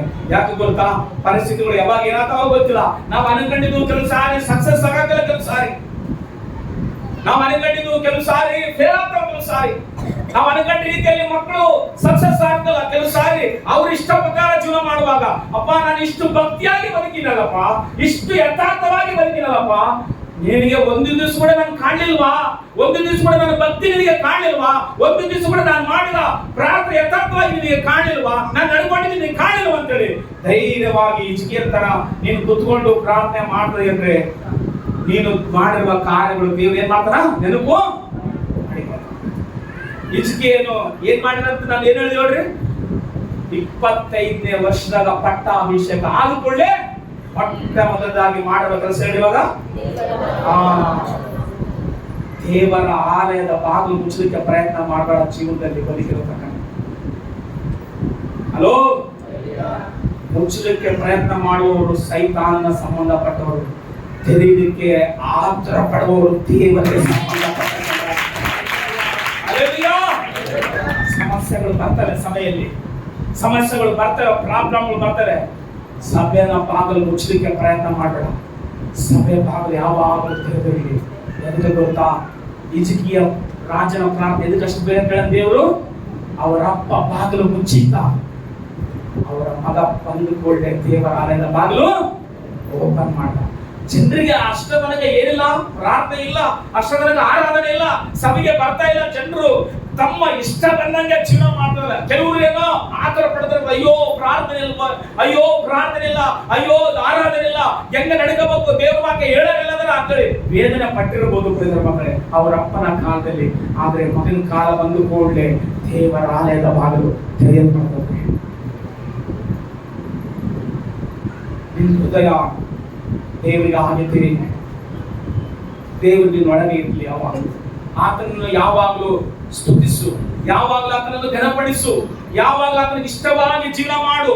ಆಗ ಒಂದು ವೇಳೆ ನಿನಗೂ ಕೂಡ ಸಮಸ್ಯೆ ಬಂದಾಗ, ನಿನ್ನ ಪರಿಸ್ಥಿತಿ ಕೂಡ ಹೆಚ್ಚು ಕಡಿಮೆ ಆದಾಗ, ನಿನ್ನ ಪ್ರಾಬ್ಲಮ್ ನಿನ್ನ ಕುಟುಂಬದಲ್ಲಿ, ನಿನ್ನ ಮಕ್ಕಳ ಜೀವನದಲ್ಲಿ ಬಹಳ ಘೋರವಾದ ಸಮಸ್ಯೆ ಬಂದಾಗ ಹಿಜ್ಕೀಯನ ತರ ನೀವು ಕೂಡ ಏನ್ ಮಾಡ್ಬೋದು, ಕುತ್ಕೊಂಡು ನೀವು ಕೂಡ ಈ 3 ವಿಷಯ ದೇವರಿಗೆ ನೆನಪು ಮಾಡ್ಬೋದು. ಅಪ್ಪ, ಒಂದು ದಿವಸ ಕೂಡ ನಾನು ನಂಬಿಗಸ್ತನಾಗಿ ನಡ್ಕೊಳ್ಳಿಲ್ವಾ ನಿನಗೆ, ಒಂದು ದಿವಸ ಕೂಡ ನಾನು ಯಥಾರ್ಥವಾಗಿ ಇರ್ಲಿಲ್ವಾ ನನ್ನ ಜೀವನದಲ್ಲಿ, ಒಂದು ದಿವಸ ಕೂಡ ನಾನು ಒಳ್ಳೆಯವನಾಗಿ ನಡ್ಕೊಂಡಿದ್ದೀನಿ ಕಾಣಿಲ್ವಾ ಅಂತ ನೀನು ದೇವರಿಗೆ ನೆನಪು ಮಾಡುವಾಗ ದೇವರು ಹೇಳ್ತಾನೆ ನಿನಗೆ, ಓ ನಡ್ಕೊಂಡಿದ್ದೀವಿ, ಆದ್ರೆ ನಾನು ನಿನ್ನನ್ನು ಬೇಗ ಕರ್ಕೊಂಡು ಹೋಗ್ಕೊಂಡಿದ್ದೆ, ಆದ್ರೆ ಇನ್ನೂ ಆಯುಷ್ಯ ಕೊಡ್ತು ಅಂತ ಹೇಳಿ ದೇವರೇ ಏನ್ ಮಾಡ್ತಾರೆ, ನಮಗೆ ಆಯುಷ್ಯವನ್ನು ಹೆಚ್ಚಿಸ್ತಾನೆ.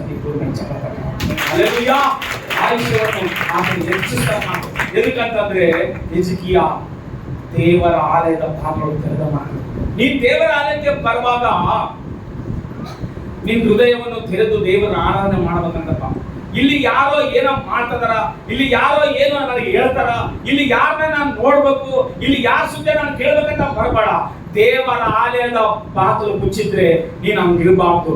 ದೇವರ ಆಲಯ ಬಾಗಿಲು ತೆರೆದ್ರೆ ದೇವರ ಆರಾಧನೆ ಮಾಡಲಿಕ್ಕೆ ಬಾ, ದೇವರನ್ನ ಸ್ತುತಿಸಲಿಕ್ಕೆ, ದೇವರಿಗೆ ಸಾಕ್ಷಿ ಕೊಡ್ಲಿಕ್ಕೆ ಬಾ. ಯಾವತ್ತಾದ್ರೂ ಒಂದ್ ದಿವಸ ಎದ್ದು ನಿನ್ನ ಜೀವಿತದಲ್ಲಿ, ನಿನ್ನ ಕುಟುಂಬದಲ್ಲಿ, ನಿನ್ನ ಮಕ್ಕಳ ಜೀವಿತದಲ್ಲಿ ಮಾಡುವ ಅದ್ಭುತ ಬಂದು ಇಲ್ಲಿ ನಿಂತ್ಕೊಂಡು ನೀನು ಹೇಳಿದ್ಯಾ?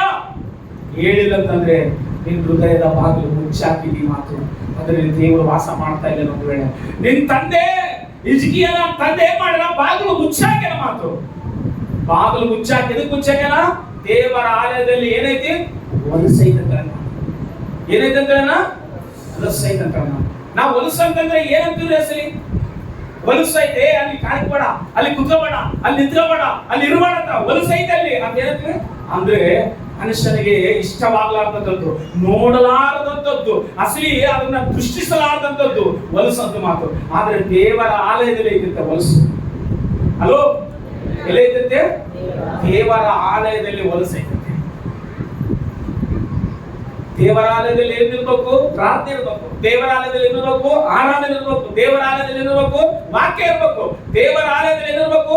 ಪರಿಶುದ್ಧವಾದ ದೇವರ ಪ್ರಸನ್ನತೆ ಇರ್ಬೇಕು. ಆದ್ರೆ ಹೊಲಸು ತಂದು ಹಾಕಿನಂತೆ ಹಿಜ್ಕೀಯನ ತಂದೆ, ನೀನ್ ಏನ್ ತಂದು ಹಾಕ್ತಿ ದೇವರ ಆಲಯಕ್ಕೆ? ಏನ್ ತಂದು ಹಾಕಿ ನೀನು ಅದನ್ನ ಸರಿ ಮಾಡ್ಲಿಕ್ಕೆ ಇಷ್ಟಪಡ್ತೀಯ? ಇಲ್ಲ ಅದನ್ನ ಹೊಲಸಾಗಿ ಮಾಡ್ಲಿಕ್ಕೆ ಇಷ್ಟಪಡ್ತೀಯ? ಹಿಜ್ಕೀಯನ ಪ್ರಾರ್ಥನೆ ಯಾಕಷ್ಟು ಬೇಗ ಕೇಳಿದ? ಹಿಜ್ಕೀಯನ ಪ್ರಾರ್ಥನೆಗೆ ಎದಕ್ಕೆ ಅಷ್ಟು ಬೇಗ ಉತ್ತರ ಕೊಟ್ಟಂದ್ರೆ ಆತನು ಬಾಗಿಲನ್ನು ತೆರೆದಂತೆ ಮೊದಲೇ ಸಾಕು. ಅದಕ್ಕೋಸ್ಕರ ದೇವರು ಆತನ ನೆನಪು ಮಾಡಿದ್ರು. ಈ ಭೂಮಿ ಮೇಲೆ ನಾವು ಮಾಡುವ ಪ್ರತಿ ಕೆಲಸಕ್ಕೂ ದೇವರು ನಮ್ಗೆ ಏನ್ ಕೊಡ್ತಾನೆ, ಆತನ ಉತ್ತರ ಕೊಡ್ತಾನೆ. 29ನೇ ಅಧ್ಯಾಯ 15-16 ವಚನ ಓದು. ಆ ವಲಸನ್ನ ತಗೊಂಡು ಎರಡನೇ ಪೂರ್ವಕಾಲ ಅಂತ ಆ ವಲಸನ್ನ ತಗೊಂಡು ಏನ್ ಮಾಡ್ತದಾರ? ಎರಡನೇ ಪೂರ್ವಕಾಲ ಅಂತ 29-15 ಓದಪ್ಪ. ಅವರು ಅರಸನ ಆಜ್ಞಾಧಾರಕರಾಗಿ ಯೆಹೋವನ ಧರ್ಮಶಾಸ್ತ್ರ ವಿಧಿಯ ಮೇರೆಗೆ ತಮ್ಮನ್ನು ಶುದ್ಧಪಡಿಸಿಕೊಂಡು ಯೆಹೋವನ ಆಲಯವನ್ನು ಶುದ್ಧೀಕರಿಸುವುದಕ್ಕೆ ಬಂದರು. ಯಾಜಕರು ಯೆಹೋವನ ಆಲಯವನ್ನು ಶುದ್ಧ ಮಾಡುವುದಕ್ಕೋಸ್ಕರ ಒಳಗೆ ಹೋಗಿ ಪವಿತ್ರ ಸ್ಥಾನದಲ್ಲಿದ್ದ ಶುದ್ಧ ಮಾಡೋದಕ್ಕೋಸ್ಕರ ಒಳಗೆ ಹೋಗಿ ಪವಿತ್ರ ಸ್ಥಾನದಲ್ಲಿದ್ದ ಹೊಲಸನ್ನೆಲ್ಲ ಎಲ್ಲೈತೆ ಹೊಲಸು ಪವಿತ್ರ ಸ್ಥಾನದಲ್ಲಿ ಹೊಲಸು ಹಾಕೇನಂತೆ. ಯಾವ ಎಂತ ವಿಚಿತ್ರವಾದ ತಂದೆ ನೋಡು. ನಾವು ಅನಿಕತ್ತೀವಿ ಕೆಲವು ಸಾರಿ ಇವ್ರ ಅಪ್ಪ ಒಳ್ಳೆಯವನಾಗಿದ್ರೆ ಮಗ ಒಳ್ಳೆಯವನಾಗ್ತದೆ ಅಂತ ಹೇಳಿ ನಾವು ಲೋಕದ ವಾಡಿಕೆಯಾಗಿ ಮಾತಾಡ್ತೀವಿ. ಆದ್ರೆ ಬೈಬಲ್ ನಲ್ಲಿ ಅಪ್ಪ ವಿಚಿತ್ರವಾಗಿದ್ದಾನೆ, ಮಗ ದೇವರಿಗೆ ಭಯ ಮಾಡ್ತಾನೆ. ನಾವು ಕೆಲವು ಸಾರಿ ಅವ್ರ ತಂದೆನ ನೋಡಿ ನಿರ್ಣಯ ಮಾಡಬಾರ್ದು, ಅವ್ರ ತಾಯಿನ ನೋಡಿ ನಿರ್ಣಯ ಮಾಡಬಾರ್ದು ಮಕ್ಕಳನ್ನ. ಎದಕ್ಕಂತಂದ್ರೆ ಯಾವಾಗ್ಲೂ ನಾವು ಮರನ ನೋಡಿ ನಾವು ಅದನ್ನ ನಿರ್ಣಯ ಎಂದು ಹೇಳ್ತು ಅಂತಂದ್ರೆ ಮರದಲ್ಲಿರುವ ಫಲಗಳನ್ನು ನೋಡಿ ಮರದ ಒಂದು ಗುರುತನ ನಾವು ಆ ಮರದ ಒಂದು ವೈಭವನ ಕೊಂಡಾಡುತ್ತೆ. ಆ ಮರದ ಫಲಗಳು ರುಚಿಯಾಗಿದ್ರೆ ಸಿಹಿಯಾಗಿದ್ರೆ ಈ ಮರ ಒಳ್ಳೇದಂತ. ಆ ಮರ ಚೆನ್ನಾಗೈತಿ, ಆ ಮರದ ಫಲಗಳು ರುಚಿಯಾಗಿಲ್ಲ, ತಿನ್ಲಿಕ್ಕೆ ಉಪಯೋಗ ಅಂದ್ರೆ ಆ ಮರನೂ ಸರಿಗಿಲ್ಲ, ಮರದ ಫಲಗಳು ಸರಿಗಿಲ್ಲ ಅಂತ ಅರ್ಥ ಮಾಡ್ತಾರೆ. ನಾನು ನೀನು ಅಷ್ಟೇ.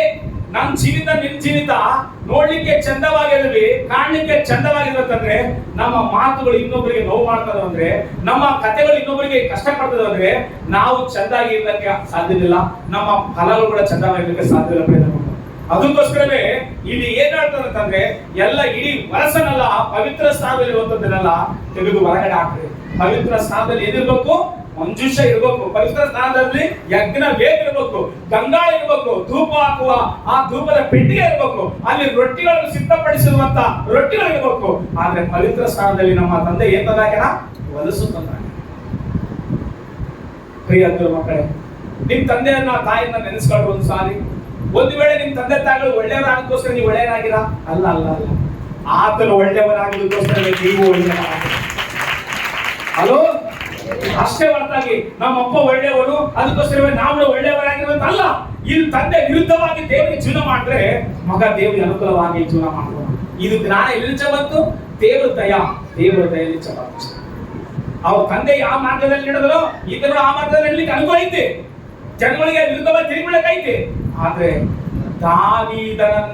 ದಾವೀದನ ಮಾರ್ಗದಲ್ಲಿ ಹಿಜ್ಕೀಯ ನಡೆದಂತ. ಯಾವ ಮಾರ್ಗದಲ್ಲಿ? ದಾವೀದನ ಮಾರ್ಗದಲ್ಲಿ. ಓ ನಮ್ಮ ಪಿತೃಗಳು ರಾಜರಾದಾಗ ಎಲ್ಲೋ ಕುರಿಗಳು ಕಾಯ್ತಾರೆ ಬಂತದ್ದು ತಂದು ನೀನು ಸಿಂಹಾಸನ ಮೇಲೆ ಕೂತ್ಕೊಂಡು ಅರಸನ್ನಾಗಿ ಮಾಡಿ ಆತನು ನಿನಗೆ ಇಷ್ಟವಾಗಿ ನಡ್ಕೊಳ್ಳಪ್ಪ, ನಿನಗೆ ಇಷ್ಟವಾಗಿ ನಡ್ಕೊಳ್ಳೋಣ, ನಿನ್ ಚಿತ್ತ ನೆರವೇರಿಸೋಣ, ನಿನ್ನ ಹೃದಯಾನುಸಾರನು ದಾವೀದ ಆತನ ಹಾಗೆ ನಾವು ನಡ್ಕೊಂತವಪ್ಪ ಅಂತ ಹೇಳಿ ಆತನ ಮಾರ್ಗವನ್ನು ಅನುಸರಿಸೋಣ. ಮುಂದಕ್ಕೋದ ಇವಾಗ 29ನೇ ಅಧ್ಯಾಯ 10 ಮುಂದಕ್ಕೋದು. ಲೇವಿಯರು ಅದನ್ನು ಕೂಡಿಸಿ ಹೊರಗೆ ಒಯ್ದು ಕಿದ್ರೋನ್ ಹಳ್ಳದಲ್ಲಿ ಹಾಕಿದರು. ಆ ವಲಸನೆಲ್ಲ ಏನ್ ಮಾಡಿದ್ರು? ಹಾಕಿದರು. ದೇವರಾಲಯವನ್ನು ಏನ್ ಮಾಡಿದ್ರು? ಶುದ್ಧೀಕರಣವನ್ನು ಮಾಡಿ ದೇವರಾಲಯಕ್ಕೆ ಏನ್ ಮಾಡಿದ್ರೆ ಎಲ್ಲ ಶುದ್ಧಪಡಿಸಿದಂತೆ ಎಲ್ಲ ಶುದ್ಧ ಮಾಡಿ ವಲಸನೆಲ್ಲ ಇದು ತಾಂಡೋಗಿ ಹೊರಗಡೆ ಹಾಕಿಬಿಟ್ಟು ಆಲಯದಲ್ಲಿ ಶುದ್ಧ ಮಾಡಿದ ಕೂಡಲೇ ಇನ್ನು ಆಲಯದಲ್ಲಿ ದೇವರ ಕಾರ್ಯಗಳು ಆರಂಭವಾಗಬೇಕು. ಇವಾಗ ಆರಂಭ ಏನನ್ನು ಮಾಡ್ತಾನ? ಎರಡನೇ ಪೂರ್ವಕಾಲ ಅಂತ 29ನೇ ಅಧ್ಯಾಯ 7 ಓದು. ಆಲಯದಲ್ಲಿ ಏನ್ ಕಾರ್ಯಗಳು ಆರಂಭವಾಗಬೇಕು? ಅದರ ಮಂಟಪದ ಬಾಗಿಲುಗಳನ್ನು ಮುಚ್ಚಿ ಎರಡನೇ ಪೂರ್ವಕಾಲ 29:7 ಓದಪ್ಪ. ಅದರ ಮಂಟಪದ ಬಾಗಿಲನ್ನು ಮುಚ್ಚಿ ದೀಪಗಳನ್ನು ನಂದಿಸಿ ಇಸ್ರಾಯೇಲ್ ದೇವರ ಪವಿತ್ರ ಸ್ಥಾನದಲ್ಲಿ ಧೂಪ ಹಾಕುವುದನ್ನು ಸರ್ವಾಂಗ ಹೋಮ ಸಮರ್ಪಿಸುವುದನ್ನು ಹಾ. ನಿಲ್ಲಿಸಿಬಿಟ್ಟರು. ಸಾಕು ನೋಡ್ರಿ, ಅವ್ರ ತಂದೆ ಏನ್ ಕೆಲಸ ಮಾಡಿದಂತೇಳಿ ಅಲ್ಲಿ ಬರೀತಿದಾರ. ಅದರ ಮಂಟಪದ ಬಾಗಿಲನ್ನು ಮುಚ್ಚಿ ದೀಪಗಳನ್ನು ಏನ್ ಮಾಡ್ಯಾನ, ನಂದಿಸಿ ಇಸ್ರಾಯೇಲ್ ದೇವರ ಪವಿತ್ರ ಸ್ಥಾನದಲ್ಲಿ ಧೂಪ ಹಾಕುವುದನ್ನು, ಸರ್ವಾಂಗ ಹೋಮ ಸಮರ್ಪಿಸುವುದನ್ನು ನಿಲ್ಲಿಸಿ ಬಿಟ್ಟಿದ್ರು. ಅವ್ರ ತಂದೆ ಏನ್ ಮಾಡ್ಯಾನ, ಎಲ್ಲ ವಿರುದ್ಧವಾದ ಕಾರ್ಯಗಳು ಮಾಡ್ಯಾನ. ನೋಡ್ರಿ, ಇಲ್ಲಿ ಏನೇನು ಮಾಡ್ಯಾನ ಅಂತಂದ್ರೆ ಬಾಗಿಲುಗಳನ್ನು ಮುಚ್ಚನ, ದೀಪಗಳನ್ನು ನಂದಿಸನ. ಅಂದ್ರೆ ದೇವಾಲಯದಲ್ಲಿ 7 ದೀಪ ಸ್ತಂಭಗಳಿದಾವ. ಎಷ್ಟು ದೀಪ ಸ್ತಂಭಗಳಿದಾವ? ಈ ದೀಪ ಸ್ತಂಭಗಳಿಗೆ ಅಸಲಿ ಏನಿಲ್ಲ, ಅಸಲಿ ಆ ಬೆಳಕು ಕೊಳ್ಳಾದಾಗ ನಂದಿಸೋಗಿರುತ್ತೆ. ದೀಪ ಉರಿತಾ ಇಲ್ಲ.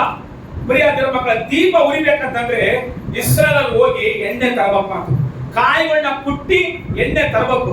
ಎಣ್ಣೆ ತಗೊಂಬಂದು ಎಣ್ಣೆ ದೀಪದಲ್ಲಿ ಹಾಕಿದಾಗ ದೀಪ ಉರಿತಾ ಇರಬೇಕು. ಒಂದು ವೇಳೆ ಎಣ್ಣೆ ತರಲಾರ್ದೆ ಹೋದ್ರೆ, ಇಸ್ರಾಯೇಲ್ ಎಣ್ಣೆ ಹಾಕ್ಲಾರ್ದೆ ಹೋದ್ರೆ ದೀಪ ಬತ್ತಿಗೆ ಅಂಟಿಸಂತ ಬತ್ತಿ ಉರಿತಕ್ಕ, ಆದ್ರೆ ಆ ಸ್ಮೆಲ್ ಕೆಟ್ಟದಾಗಿ ಬರ್ತದ. ಕೆಳಗಡೆ ಎಣ್ಣೆ ಇಲ್ಲದ್ರೆ ಏನಾಗತ್ತ ಸ್ಮೆಲ್, ಬರೇ ಬತ್ತಿ ಅಂಟಿಸಿದ್ರೆ ಸ್ಮೆಲ್ ಕೆಟ್ಟದಾಗಿ ಬರ್ತದ. ಅಷ್ಟಲ್ಲ, ಆ ಬರೇ ಬತ್ತಿ ಉರಿತದಂದ್ರೆ ಏನ್ ಬರ್ತದ, ಹೊಗೆ ಬಂದು ಯಾರನ್ನ ದೇವರ ಆಲಯದಲ್ಲಿ ಡಿಸ್ಟರ್ಬ್ ಮಾಡ್ಬೇಕು. ದೀಪವನ್ನು ಹಚ್ಚಿ ಯಾರು ಎಲ್ಲಿಡಕಲ್ಲ, ಮಂಚದ ಕೆಳಗಾಗ್ಲಿ ಎಲ್ಲಿಡಕಲ್ಲ, ಕಾಣ್ಲಾರ್ದ ದೀಪವನ್ನು ಹಚ್ಚಿ ಎಲ್ಲಿಡ್ತಾರೆ, ದೀಪದ ಸ್ತಂಭದ ಮೇಲೆ. ಆ ದೀಪ ದೇವರಿಟ್ಟಿರುವ ಆತ್ಮ. ಹಲ್ಲೆಲೂಯಾ. ಮನುಷ್ಯನ ಆತ್ಮವು ಯೆಹೋವನ ಇಟ್ಟಿರುವ ದೀಪ ಅಂತ ಮಾತನಾಡ್ತಾರೆ. ನಿನ್ ದೀಪ ಉರಿತಾ ಇರ್ಬೇಕು. ನಿನ್ ದೀಪ ಉರಿತಾ ಇರುವಾಗ ಆ ದೀಪ ಬೆಳಕಾಗಿರ್ತಪ್ಪ. ನಿನ್ನ ಕಣ್ಣುಗಳೇ ನಿನ್ನ ದೇಹಕ್ಕೆ ಏನಾಗ್ತದೆ, ದೀಪ ಬೆಳಕು ಅಂತ. ನಿನ್ನ ಕಣ್ಣುಗಳು ಕತ್ಲಾದ್ರೆ ಇಡೀ ನಿನ್ ದೇಹವೆಲ್ಲ ಕತ್ಲಾಗಿ ಹೋಗ್ತದೆ. ನಿನ್ ಕಣ್ಣುಗಳು ಬೆಳಕಾಗಿದ್ರೆ ನಿನ್ ದೇಹವೆಲ್ಲ ಬೆಳಕಾಗಿರುತ್ತೆ. ಆತನು ಆ ದೇವರ ಕುರಿತಾಗಿ ಮಾತಾಡ್ತಾನ. ಆದ್ರೆ ಬೈಬಲ್ ಹೇಳ್ತದೆ, ಯೇಸು ಕ್ರಿಸ್ತನ ಭೂಮಿ ಮೇಲೆ ಮಾನವನಾಗಿದ್ದಾನೆ, ನಿನ್ನ ಕಣ್ಣುಗಳು ನೆಟ್ಟಿಗಿದ್ರೆ ನಿನ್ ದೇಹವೆಲ್ಲ ಬೆಳಕಾಗಿರ್ತದೆ. ಇಲ್ಲಿ ಕೂತ್ಕೊಂಡಿರುವವರಿಗೆ ನಾನು ಏನ್ ಹೇಳ್ತಾನೆ ಅಂತಂದ್ರೆ, ನಿನ್ ಕಣ್ಣುಗಳು ನಿನ್ ದೇಹಕ್ಕೆ ಬೆಳಕಾಗಲ್ಲ. ನಿನ್ ಕಣ್ಣುಗಳು ಸರಿಗಿಲ್ಲ ಅಂತಂದ್ರೆ, ಅವತ್ತು ದೇವರಾಲಯ ಕತ್ಲಾಗಿತ್ತು, ಇವತ್ತು ನಿನ್ನ ಕಣ್ಣುಗಳು ಸರಿಯಾಗಿಲ್ಲ ಅಂದ್ರೆ ನಿನ್ನ ದೇಹ ಏನಾಗ್ತದ, ಕತ್ಲಾದ್ರೆ ಏನಾಗ್ತದ, ಅಲ್ಲಿ ರಾತ್ರಿ ಏನಾಗಿಲ್ಲ. ಕತ್ಲಾದ್ರೆ ಏನಾಗ್ತದ, ವಾಕ್ಯ ಓದೋದಿರಕ್ಕಲ್ಲ. ಕತ್ಲಾದ್ರೆ ಏನಾಗ್ತದ, ಅಲ್ಲಿ ದೇವರಿಗೆ ಭಯ ಪಡುವ ವಿಷಯಗಳಲ್ಲ. ಎದಕ್ಕಂದ್ರೆ ಕತ್ತಲು ಪಾಪಕ್ಕೆ ಸಾದೃಶ್ಯ, ಬೆಳಕು ದೇವರಿಗೆ ಸಾದೃಶ್ಯ. ಯೇಸು ನಾನೇ ಲೋಕಕ್ಕೆ ಬೆಳಕಂತ ಆ ದೀಪ ನಂದಿಸಿ ಆರಿಸಿಕೊಂಡ ಮಾತು ತಂದೆ. ಆದ್ರೆ ಮಗ ಏನ್ ಮಾಡ್ತಾನೆ, ಹೊಲಸನ್ನೆಲ್ಲ ಹೊರಗಡೆ ಹಾಕಿ ಎಲ್ಲ ತೆಗೆದುಹಾಕಿ ದೇವರ ಆಲಯದಲ್ಲಿ ದೀಪಗಳನ್ನು ಹಚ್ಚಿ ದೇವರ ಆರಾಧನೆ ಮಾಡಿದ್ದ. ನಿನ್ನ ದೇಹದಲ್ಲಿ ದೀಪ ಆರಲಿಲ್ಲ, ದೀಪ ಉರಿತೈತಿ. ಒಂದ್ಸರಿ ಆಲೋಚನೆ ಮಾಡು. ಆ ದೀಪ ಉರಿಬೇಕಂದ್ರೆ ಇಸ್ರಾಯೇಲ್ ಏನ್ ತರಬೇಕಂತ ಹೇಳಿ, ಎಣ್ಣೆ ಕಾಯಿಗಳನ್ನು ಕುಟ್ಟಿ ಆ ಎಣ್ಣೆ ತಗೊಂಬಂದು ಯಾಜಕರಿಗೆ ಕೊಡ್ಬೇಕು. ಆ ಎಣ್ಣೆ ತಗೊಂಡು ಯಾಜಕರು ಲೇಬರ್ ಏನ್ ಮಾಡ್ತಾರೆ, ದೀಪಕ್ಕೆ ಹಾಕ್ತಾರೆ. ಎಣ್ಣೆ ಬೀಜಗಳು ಅಂದ್ರೆ ಎಣ್ಣೆ ಮರದಿಂದ ಹೋಗಿ ಆ ಬೀಜಗಳು ತರಬೇಕಂದ್ರೆ ಸುಲಭ ಅಲ್ಲ. ಬೀಜಗಳು ತಂದಿದ್ದು ಸುಲಭ ಅಲ್ಲ. ಎಣ್ಣೆ ಉತ್ಪತ್ತಿ ಆಗ್ಬೇಕಂದ್ರೆ ಆ ಬೀಜಗಳನ್ನ ಏನ್ ಮಾಡ್ಬೇಕು, ಅವರು ಕುಟ್ಟಬೇಕು. ಕುಟ್ಟೋದಷ್ಟು ಸುಲಭ ಅಲ್ಲ, ಕಷ್ಟನೇ. ಇವಾಗೆಲ್ಲ ಮಿಕ್ಸಿ ಬಂದ ಮಾತು. ಅವಾಗಿನ ಕಾಲದಲ್ಲೆಲ್ಲ ಪ್ರತಿಯೊಂದು ಅಡಿಗೆ ಮಾಡ್ಲಿಕ್ಕಾಗಿ ಪ್ರತಿಯೊಂದು ಕುಟ್ಟಿ ಮಾಡ್ತಾ ಇದ್ರು. ಇಸ್ರಾಯೇಲ್ ಎಣ್ಣೆಯನ್ನು ಕುಟ್ಟಿ ದೇವರಾಲಯಕ್ಕೆ ತಂದು ಕೊಡ್ತಾ ಇರುತ್ತೆ. ಅಂದ್ರೆ ಅರ್ಥ ಗೊತ್ತಾ, ಇಲ್ಲಿ ಕಷ್ಟ ಐತಿ, ಶ್ರಮ ಐತಿ, ಬಾಧೆ ಐತಿ.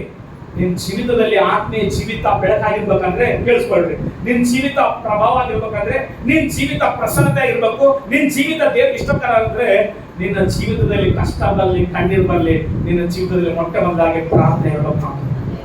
ಹಲ್ಲೆಲೂಯಾ. ಪ್ರಾರ್ಥನೆ ಅಂದ್ರೆ ಸುಖವಾಗಿರುವಂತದ್ದಲ್ಲ ಆತ್ಮ. ನೋಡ್ರಿ, ದೀಪ ಉರಿಬೇಕಂತಂದ್ರೆ ಇಸ್ರಾಯೇಲ್ ಏನ್ ತರಬೇಕು, ಎಣ್ಣೆ ಮರದ ಕಾಯಿಗಳು ತಗೊಂಡು ಕುಟ್ಟಿ ಎಣ್ಣೆ ತಗೊಂಡು ಲೇವಿಯರಿಗೆ ಕೊಡಬೇಕು. ಲೇವಿಯ ತಗೊಂಡೋಗಿ ಆ ದೀಪದಲ್ಲಿ ಹಾಕುವಾಗ ದೀಪ ಉರಿತಿರ್ತದೆ ದೇವರ ಮಂದಿರದಲ್ಲಿ. ಆ ದೀಪ ಉರಿಯುವಾಗ ಬರುವಂತವರಿಗೆ ಬೆಳಕದ ಮಾತು. ದೀಪ ಆಗಬೇಕಂತಂದ್ರೆ ಕಾರಣ ಏನಿಲ್ಲ, ಅಲ್ಲಿ ಎಣ್ಣೆ ಇಲ್ಲ ಮಾತು.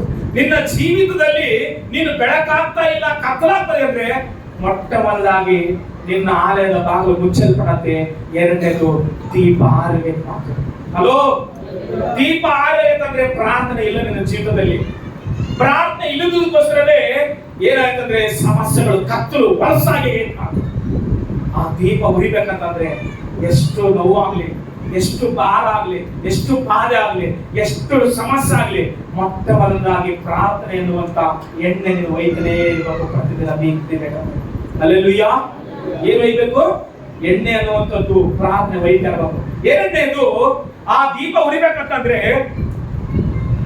ಆ ಕುಡಿನ ಒಂದು ದಿವಸ ಉರಿತಿರ್ತಾರೆ, 2 ದಿವಸ ಉರಿತಿರ್ತಾರೆ. ಆ ಕುಡಿ ಉರಿತಾ ಉರಿತಾ ಉರಿತಾ ಮೇಲೆ ಬ್ಲಾಕ್ ಆಗಿ ಹೋಗ್ತದೆ ಮಾತು. ಆಮೇಲೆ ಕತ್ತರಿ ತಗೊಂಬಂದು ಲೇವಿರ್ ಏನ್ ಮಾಡ್ತಾರೆ ಅಂದ್ರೆ ಕುಡಿನ ಕಟ್ ಮಾಡ್ಬಿಡ್ತಾರೆ ಮಾತು. ಎದಕ್ಕಂದ್ರೆ ಎಣ್ಣೆ ಹಾಕಿದೊಳಗಿ ದೀಪ ಮಂದಗೆ ಉರಿತದ ಮಾತು. ಮಂದಗೆ ಉರಿತದಂದ್ರೆ ಕುಡಿ ಮುಂದೆ ಏನಾಗುತ್ತೆ, ಮಸಿ ತುಂಬಿ ಬ್ಲಾಕ್ ಆಗೋಯ್ತಿ. ಆ ಕುಡಿನ ಕಟ್ ಮಾಡಿಬಿಟ್ರೆ ಅವಾಗ ಎಣ್ಣೆ ಅಂತ ಸಪ್ಲೈ ಆಗಿ ದೀಪ ಅದ್ಭುತವಾಗಿ ಉರಿತೈತೆ. ಎರಡನೇದು ಪ್ರಾರ್ಥನೆ ಐತಿ, ವಾಕ್ಯ ಓದೋದಿಲ್ಲ ಅಂತಂದ್ರೆ ಅದು ಹಂಗಂಗೆ ಉರಿದು ಅದನ್ನ ಕಟ್ ಮಾಡ್ಬೇಕು. ಈ ಕಟ್ ಮಾಡುವ ಕತ್ರೆ ದೇವರ ವಾಕ್ಯ ಮಾತು. ಅಲ್ಲಿ ಖಡ್ಗವನ್ನು ಯಾರು ತೋರಿಸಿನ? ದೇವರ ವಾಕ್ಯ ರಚನ. ಎಲ್ಲ ಹೇಳ್ರಿ, ಇಬ್ರಿಯ ಬದ 4 ಓದೋದು ಸಾರಿ. ಇಬ್ರಿಯ ಬದ ಪತ್ರಿಕೆ 4 ಓದ್ರಿ, ಜೋರ ಓದ್ರಿ. ಇಬ್ರಿಯ ಬದ ಪತ್ರಿಕೆ 4. ಯಾಕಂದ್ರೆ ದೇವರ ವಾಕ್ಯವು ಸಜೀವವಾದದ್ದು, ದೇವರ ವಾಕ್ಯವು ಸಜೀವವಾದದ್ದು, ಕಾರ್ಯ ಸಾಧಕವಾದದ್ದು, ಯಾವ ಇಬ್ಬಾಯಿ ಕತ್ತಿಗಿಂತಲೂ, ಇಲ್ಲಿ ಕೇಳಿಸ್ಕೊಂಡ್ರೆ, ಯಾವ ಇಬ್ಬಾಯಿ ಕತ್ತಿಗಿಂತಲೂ ಹದವಾದದ್ದು, ಪ್ರಾಣ ಆತ್ಮಗಳನ್ನು ಕೀಲು ಮಚ್ಚೆಗಳನ್ನು ವಿಭಾಗಿಸುವಷ್ಟು ಮಟ್ಟಿಗೆ ತೂರಿ ಹೋಗುವಂತದ್ದು, ಹೃದಯದ ಆಲೋಚನೆಗಳನ್ನು ಉದ್ದೇಶಗಳನ್ನು ವಿಭಜಿಸುವಂತದ್ದು ಆಗಿದೆ. ದೇವರ ವಾಕ್ಯ ಎಂತದಂದ್ರೇನಾ? ದೇವರ ವಾಕ್ಯ ಎಂತದಪ್ಪ? ಸಜೀವವಾದ. ಸಜೀವವಾದದ್ದು, ಕಾರ್ಯ ಸಾಧಕವಾದದ್ದು, ಯಾವ ಇಬ್ಬಾಯಿ ಕತ್ತಿಗಿಂತಲೂ. ಏನಂತ ಈ ಲೋಕದಲ್ಲಿ ಯಾವ ಕತ್ತಿಗಳಿಗೆ ಕತ್ತರಿಸುವಷ್ಟು ಶಕ್ತಿ ಇಲ್ಲ, ದೇವರ ವಾಕ್ಯಕ್ಕೆ ಇದೆ. ಅಲ್ಲೆಲ್ಲೂಯ್ಯ. ಮೊದಲನೇದು ಪ್ರಾರ್ಥನೆ ಐತಿ ಅಂದ್ರೆ ದೀಪ ಅಷ್ಟಕ್ಕೆ ಉರಿತದ. ಆದ್ರೆ ಉರಿಯುವಂತ ದೀಪ 1 ದಿವಸ 2 ದಿವಸ ಹಂಗೆ ಎಣ್ಣೆ ತಂದ ಮಾತ್ರ ಆಗ್ತಾ ಇದ್ರೆ ಆ ದೀಪದ ತುದಿ ಕಟ್ ಮಾಡಲಾದ ಹೋದ್ರೆ ಅದು ಮಂದಗ ಉರಿತದಂತೆ. ಅಷ್ಟು ಬೆಳಕು ಪ್ರಭಾವವಾಗಿರುತ್ತಂತೆ. ಆ ತುದಿನ ಕತ್ತಿದ ಕಟ್ ಮಾಡಿಬಿಟ್ರೆ ಅವಾಗ ಎಣ್ಣೆ ಸಪ್ಲೈ ಚೆನ್ನಾಗಿ ಆಗುವಾಗ ದೀಪ ವೈಭವವಾಗಿರ್ತದೆ. ಹಳೆ ಕಾಲದಲ್ಲೆಲ್ಲ ದೀಪಗಳು ಸಿಂಗಣ್ಣ ದೀಪ, ಔಟೆಣ್ಣೆ ದೀಪ, ಅವು ದೀಪ ಉಳಿಸ್ತಾ ಇದ್ರು. ಆ ದೀಪ 1 ದಿವಸ ಎಲ್ಲ ಉದುಕ್ರೆ ಮತ್ತೆ ಸಂಜೆ ದೀಪ ಅಂಟಿಸ್ಬೇಕಂತಂದ್ರೆ ದೀಪನ ಏನ್ ಮಾಡ್ಬೇಕು, ಸ್ವಚ್ಛತೆ ಮಾಡ್ಬೇಕು. ಅದ್ರ ಸುತ್ತ ಗ್ಲಾಸ್ ನ ಎಲ್ಲ ಅದನ್ನ ಶುದ್ಧತೆ ಮಾಡಿ ಆ ಬತ್ತಿ ಸೆರೆಗೆ ಮತ್ತೆ ಮ್ಯಾಲದೆಲ್ಲ ಕನ್ನಡದಲ್ಲಿ ಏನ್ ಮಾಡ್ಬೇಕು, ಅದನ್ನ ಮತ್ತೆ ಎಲ್ಲ ಕಿತ್ಬಿಟ್ಟು ಚಿಮಿಟಿ ಎಲ್ಲ ಶುದ್ಧ ಮಾಡಿ ಮತ್ತೆ ಈ ಸಿಂಗಣ್ಣೆ ಹಾಕಿ ಮತ್ತೆ ಹಚ್ಚಿದ್ರೆ ಪ್ರಭಾವ ಆಗುತ್ತೆ.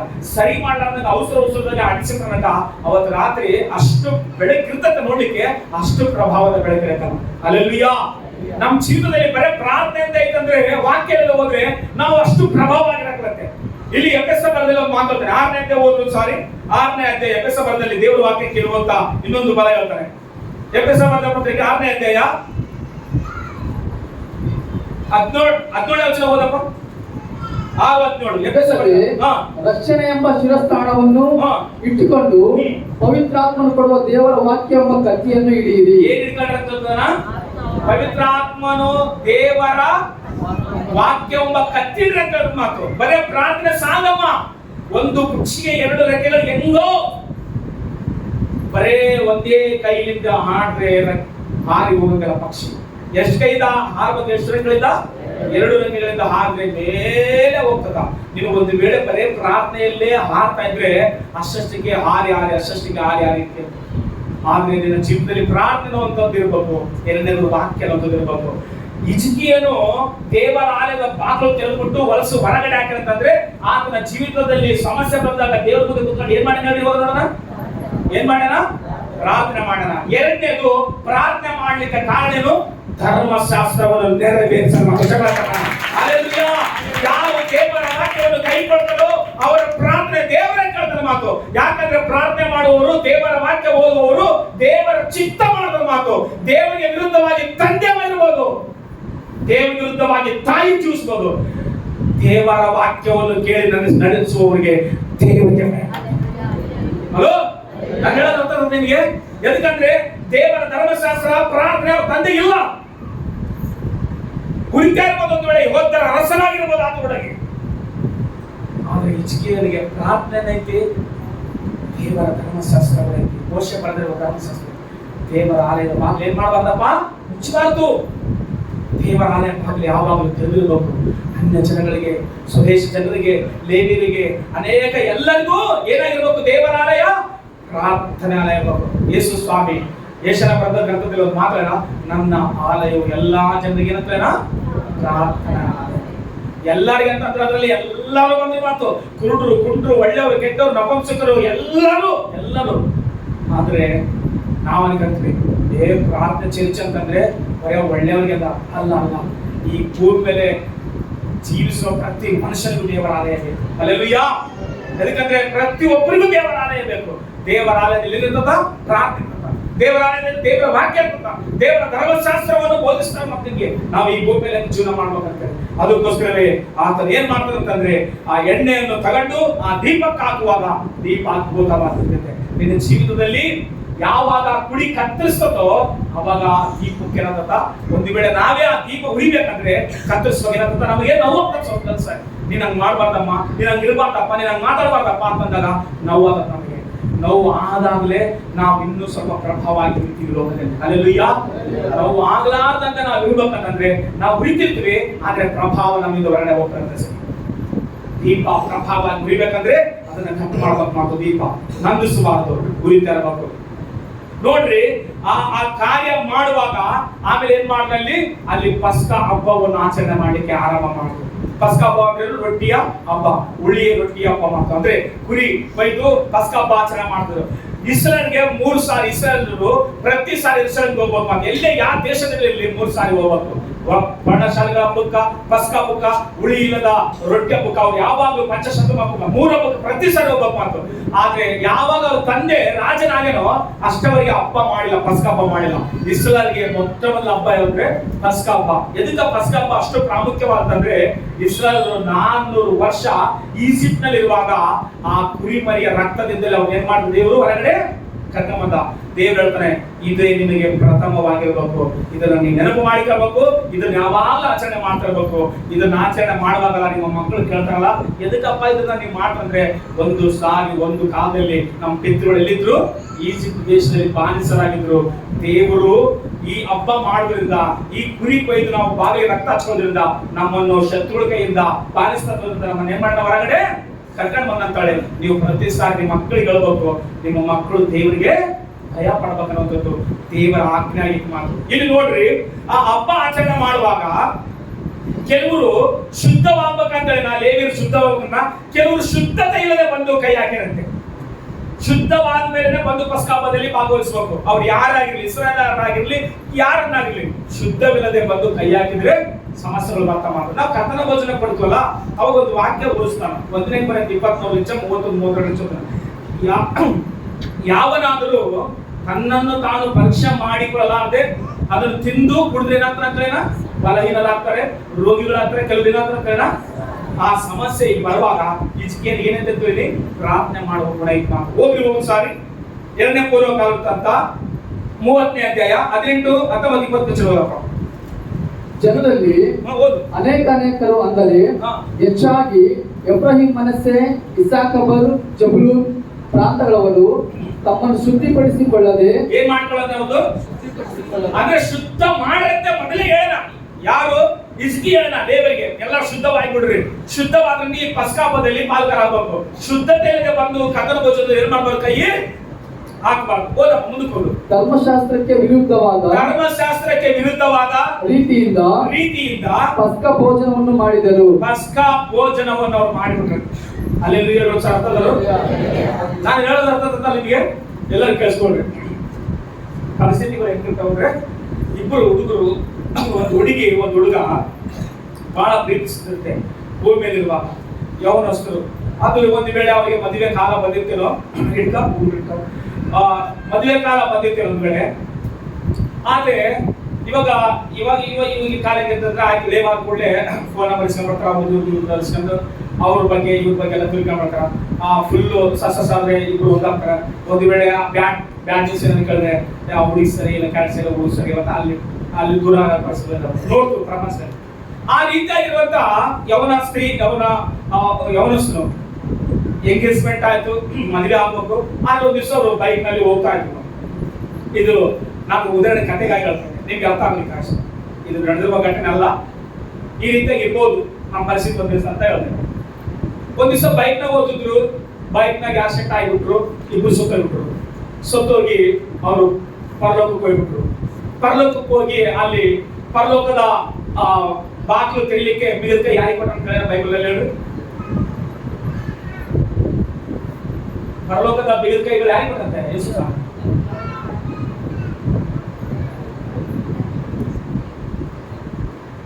ಇಲ್ಲೇ ಎಲ್ಲರೂ ಯಾರಿಗೆ ಕೊಟ್ಟಣ? ಪೇತ್ರನಿಗೆ ಕೊಟ್ಟಣ. ಗೊತ್ತೇ ಇಲ್ಲ ಯಾರಿಗೆ ಕೊಟ್ಟಣ? ಚಪ್ಪಳ ತಗೊಂಡಲ್ಲ, ಪೇತ್ರನಿಗೆ ಕೊಟ್ಟ ಮಾತು. ಪೇತ್ರ ಎದಕ್ಕೆ ಇಷ್ಟು ಜನ ಬಂದಿದ್ರಿ ಇಬ್ರು ಅಂದ್ರೆ, ಇಲ್ಲ ನಾವು ಮದುವೆ ಮಾಡ್ಕೋಬೇಕಾಯ್ತು, ನಾವು ಗಾಡಿ ಮೇಲೆ ಹೋಗ್ತಿದ್ವಿ, ಆಕ್ಸಿಡೆಂಟ್ ಆಗಿ ಬಂದು ಸರಿ ಬರೀ ತಗೊಂಡು ಅವಳ ಹಿಂಗಿಲ್ಲ, ನಮ್ಗೆ ಅರ್ಥ ಆಗ್ಲಿಕ್ಕೆ ಒಳಗಡಿದ್ರು. ನಾವು ಮದುವೆ ಆಗ್ಬೇಕು ಅನ್ಕೊಂಡಿರೋ, ಯಾಕಂದ್ರೆ ಭೂಮಿ ಮೇಲೆ ಆಸೆ ಇದ್ದಿದ್ದು, ಅದಕ್ಕೋಸ್ಕರ ಮದುವೆ ಆಗ್ಬೇಕಾಯ್ತು. ಇಲ್ಲಿ ಬಂದು ನಂಗೆ ಮದುವೆ ಮಾಡಪ್ಪ ಅಂತ, ಫಾಸ್ಟ್ ಬರ್ಬೇಕು, ಮದುವೆ ಮಾಡ್ಬೇಕು ಅಂತ ಸ್ವಲ್ಪ ಒಂದು 5 ವರ್ಷ ಆಯ್ತು. ಯಾರು ಬಂದಿಲ್ಲ? ಎಲ್ಲಿಗೆ ಮತ್ತೆ ಬಂದ್ರೆ 5 ವರ್ಷ ಆದ್ಮೇಲೆ ಪೇತ್ರ ತಗೊಂಡ್ರೆ, ಪೇತ್ರ ನಮಗೆ ಮದುವೆ ಮಾಡಿ, ನಮಗೆ ವಯಸ್ಸು ಆಗ್ತಾರೆ, ಅವಾಗ ಹಾಸ್ಟೆಲ್ ಬರ್ಲಿ ಇಲ್ಲಿ ಇನ್ನೊಂದು 5 ವರ್ಷ. 10 ವರ್ಷ ಆಯ್ತಂತೆ ಅವಾಗ ಬಂದದ್ದು. ಯಾರು ಬಂದ್ರೆ ಅವಾಗ 10 ವರ್ಷ ಆದ್ಮೇಲೆ ಎಲ್ಲಿಗೆ ನಮ್ಮ ಅಷ್ಟು ಅಷ್ಟ ತಕ್ಕನ ಇಲ್ಲಿಗೆ ಹೋಗೋಣ ಸಿಡಿ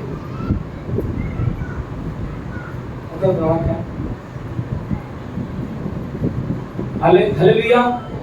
ಪರಲೋಕಕ್ಕೆ ಯಾರು ಹೆಸಲಿ?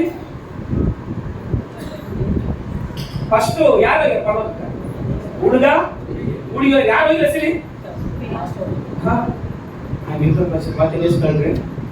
ಹಲೋ. ಆಮೇಲೆ 10 ವರ್ಷ ಆದ್ಮೇಲೆ ಫಾಸ್ಟ್ ಹೋದ, ಅದ್ಭುತವಾಗಿ ಪರಲೋಕದಲ್ಲಿ ಮದುವೆ ಆಗ್ಬಿಡ್ತು. ಮದುವೆ ಆದ ಕೂಡಲೇ ಒಂದು 5 ವರ್ಷ ಜೀವನ ಮಾಡಿದ್ರು. ಎಲ್ಲಿ? ಅದ್ಭುತವಾಗಿ ಜೀವನ ಮಾಡಿದ್ರು, ಅದ್ಭುತವಾಗಿ ಎಲ್ಲ ಚೆನ್ನಾಗಿತ್ತು. 5 ವರ್ಷ ಆದ ಕೂಡಲೇ ಬೋರ್ ಬಂದ್ಬಿಡ್ತಂತ ಗೊತ್ತಿಲ್ಲ, ಅಲ್ಲಿ ಡೈವರ್ಸ್ ಬೇಕಂದ್ಬಿಟ್ರು. ಎಲ್ಲಿ? ಪರಲೋಕದಲ್ಲಿ. ಪೇತ್ರ ಹತ್ರಕ್ಕೆ ಹೋಗ್ಬೇಕಲ್ಲ ಇವರು, ಪೇತ್ರ ಹತ್ರಕ್ಕೆ ಹೋದ್ರು. ಪೇತ್ರ ನಮಗೆ ಡೈವರ್ಸ್ ಬೇಕಂತ. ಅವಾಗ ಪೇತ್ರ ಹೇಳ್ದ, ಡೈವರ್ಸ್ ಬೇಕಂದ್ರೆ ಯಾರು ಬರ್ಬೇಕು? ಇಲ್ಲಿ ಎಲ್ಲಿ ಬರ್ಬೇಕಲ್ಲ ಯಾರು? ಫಾಸ್ಟ್ ಹೋಗಕ್ಕೆ ಸತ್ಯ ಮಾತಾಡಿ, ಉಪವಾಸಗಳು ಮಾಡಿ, ವಾಕ್ಯ ಓದಿ, ಹಂಗಿರ್ರಿ ಹಿಂಗಿರ್ರಿ ಅಂತ ಹೇಳೋದಕ್ಕೆ ಅವಕಾಶ ಆಯ್ತು. ಗಟ್ಟಿ ಎಲ್ಲರೂ ಸಾರಿ ನೀವು ಹೆಂಗನ ಹೇಳೋಣ, ನಾವು ಕೇಳಿ ಬಂದಾಗ ಇಲ್ಲ ಅಂತಂದ್ರೆ ಸಾರಿ. ಫಾಸ್ಟ್ ಹೋಗಕ್ಕೆ 10 ವರ್ಷ ಏನಂತೆ ಪರಲೋಕಕ್ಕೆ ಒಬ್ಬರು ಹೋಗೋಣಂತೆ. ಮತ್ತೆ ಅದಕ್ಕಿಂತ ಮೊದಲು ಹೋದ್ರೆ ಎಲ್ಲಿ ಹೋಗೋದು?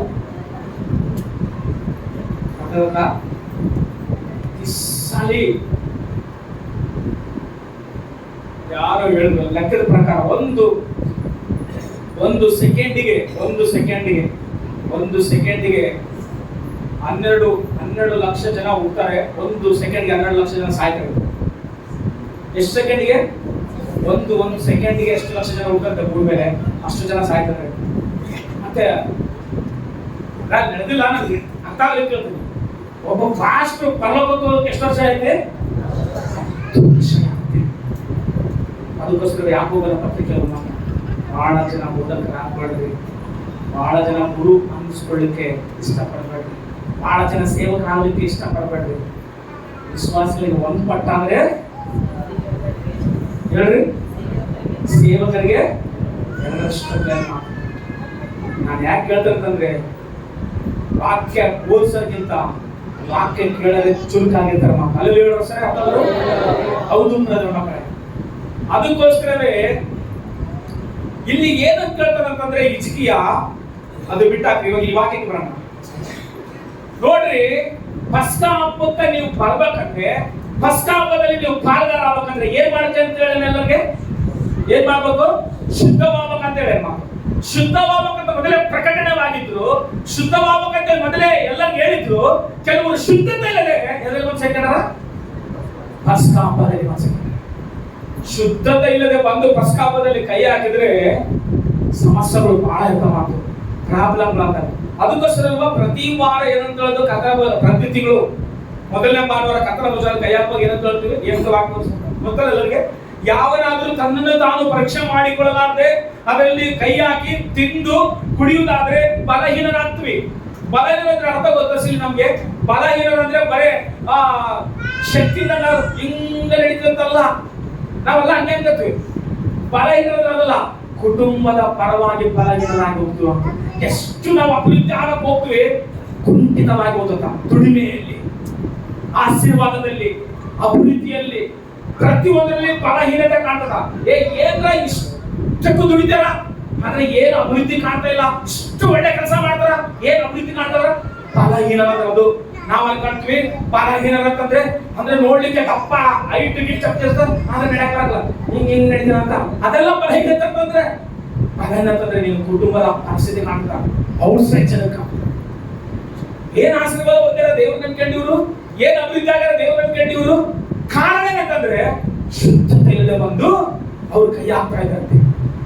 ಇವಾಗಲ್ಲ, ಪಸ್ಕಾ ಹಬ್ಬ ಸಮಯದಲ್ಲಿ ಇದಕ್ಕೆ ಮೊದಲು ಏನಂತ, ನೀವು ಶುದ್ಧವಾಗ್ರಿ. ಲೇವಿಯರಿಂದ ಭಾಗ ತೆಗೆದುಕೊಳ್ಳೆ ಶುದ್ಧವಾಗ್ರಿ. ಶುದ್ಧವಾದ ಕೂಡ ವರ್ಷನ ತಾಂಡೋಗಿ ಹೊರಗಡೆ ಹಾಕ್ರಿ. ನಾವು ಶುದ್ಧತೆ ಇಲ್ಲದೆ ಇಲ್ಲಿ ಬಂದುಕೊಂಡ್ರೆ ನಾವು ಶುದ್ಧವಾಗಿ ಬಿಡ್ಬೇಕಂತೆ. ಯಾಕೆ ಹೇಳ್ರಿ, ಇವತ್ತು ತಕೊಂಡಿದ್ವಿ ಬಟ್ಟೆ, ಇದು ಎಷ್ಟು ಹೊಸದಾಗಿರ್ಲಿ, ಹಿಂಗ ಹೋಗಿ ಒಂದ್ 2 ರೌಂಡ್ ಹೊಡೆದು ಬೆಳರೆಲ್ಲ ರೆವೆಂಟ್ ಹೊಡೆದು ಮತ್ತೆ ಅದೇ ಬಟ್ಟೆ ಕೆಟ್ಟು ತಿರುಗಿಸ ರೆವೆಂಟ್ ಹೊಡೆದು ಮತ್ತೆ ಅದೇ ಬಟ್ಟೆ ಕೆಟ್ಟು, ಇದು ಹೊಸದೇ. ಆದ್ರೆ ನನಗೆ ಕಾಣಲಾದಷ್ಟೇ ಇದ್ರ ಮೇಲೆ ಎಷ್ಟು ಟೆಸ್ಟ್ ಏನಾಯ್ತದ, ಇಡೀ ಪೂರ್ತಿ ಕೂತ್ಕೊಂಡಿರ್ತದ. ನಾವು ಇದಿನ್ನೂ ಹೊಸದೇ ಅಂತ ತಕೊಂಡ್ರೆ ಗೊತ್ತಾ, ಸುಲಭ.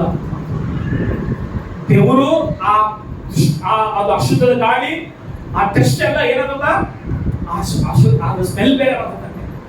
ಅಂದ್ರೆ ಈ ಲೋಕದಲ್ಲಿ ನಾವು ತಿರುಗಾಡ್ತೀವಿ, ಇಲ್ಲಿ ಬಂತು ನಾವು ಮತ್ತೆ ನಾವು ಅಸಲಿ ಏನ್ ಪಾಪದ ಮಾತು ಮಾತಾಡಿಲ್ಲ, ಏನ್ ಪಾಪದ ಕ್ರಿಯೆಗಳು ನಾವು ಮಾಡಿಲ್ಲ, ಏನ್ ಪಾಪದ ದೃಷ್ಟಿ ನಾವು ನೋಡಿಲ್ಲ ಅಂತ ಅನ್ಕೋಬಾರ್ದಂತೆ.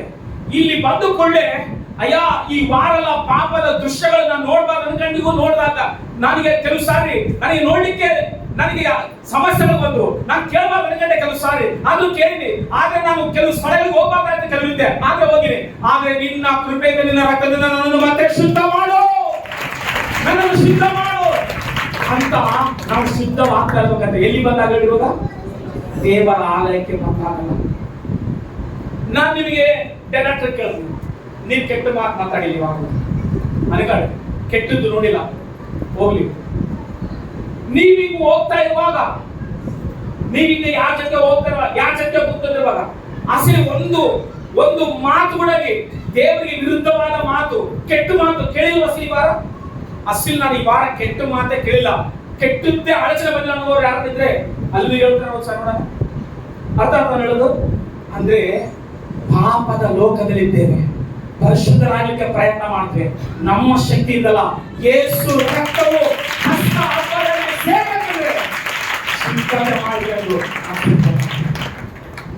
ಎಲ್ಲಿವರೆಗೆ ಹೋರಾಟ? ಸಾಯವರೆಗೆ ಹೋರಾಟ. ಹಲೋ, ಎಲ್ಲಿವರೆಗೆ? ಸಾಯವರೆಗೆ. ಈ ದೇಹ ಪಾಪದ ದೇಹ, ಈ ದೇಹ ಮರಣದ ದೇಹ. ಇದು ಅದಕ್ಕೋಸ್ಕರ ಈ ದೇಹನ ಶುದ್ಧ ಮಾಡಿಕೊಳ್ತಾ ಇರಬೇಕು, ಶುದ್ಧ ಮಾಡಿಕೊಳ್ತಿರ್ಬೇಕು.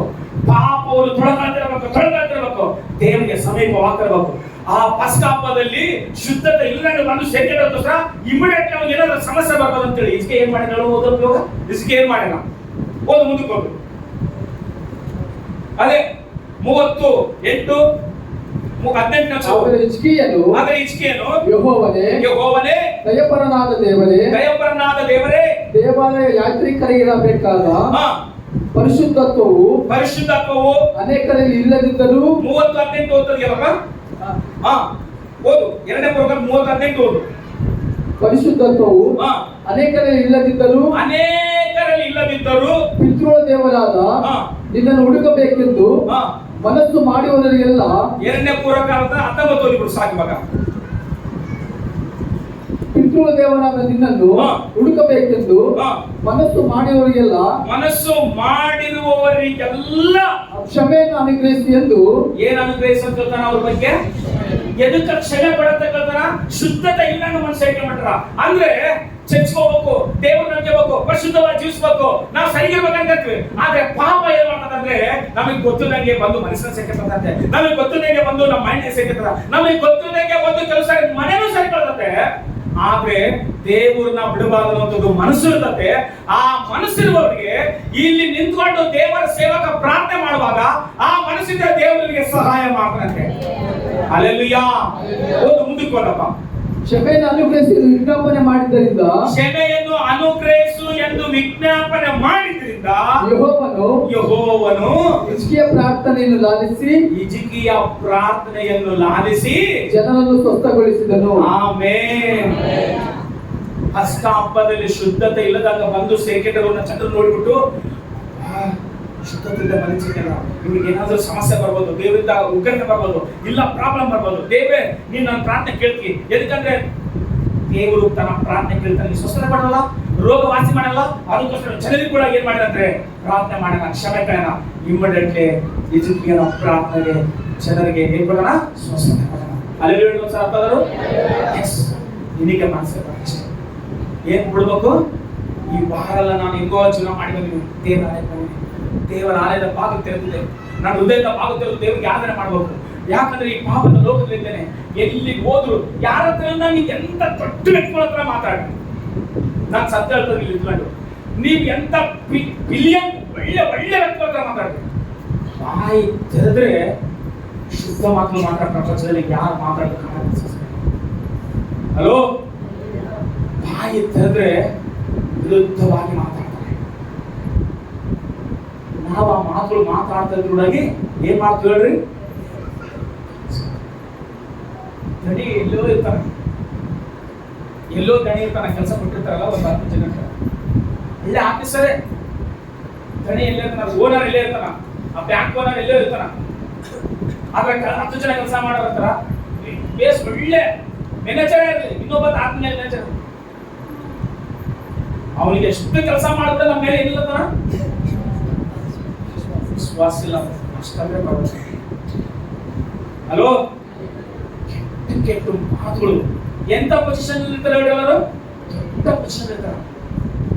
ಅಸಲಿ ಅವ್ರು ಏನ್ ಚಿತ್ರವಾಗಿ ಮಕ್ಕಳ ನಾವು ಮಾತಾಡೋಕೆ ಕೆಟ್ಟ ಮಾತುಗಳು ಕೆಲಸ ರೀ. ನಾವು ಸುಮ್ಮನೆ ಜೊತೆಗೆ ನಾವು ಅಲ್ಲೇ ಉದ್ಯೋಗ ಮಾಡ್ತಿರ್ತೀವಲ್ಲ, ಸುಮ್ಮನೆ ಇರ್ತೀವಿ. ಆದ್ರೆ ಎಲ್ಲ ಮಾಡಿ ಎಲ್ಲ ಸಾಯಂಕಾಲ ಆಗದ, ಟೈಮ್ ಆಗ್ತದ, ಇನ್ನ ಸ್ವಲ್ಪ ಐತಿ ವರ್ಕು ಸ್ವಲ್ಪ ಮಾಡೋದಾಗ ಅವಾಗ ಏನಂತ ಗೊತ್ತಾ? ಅವಾಗ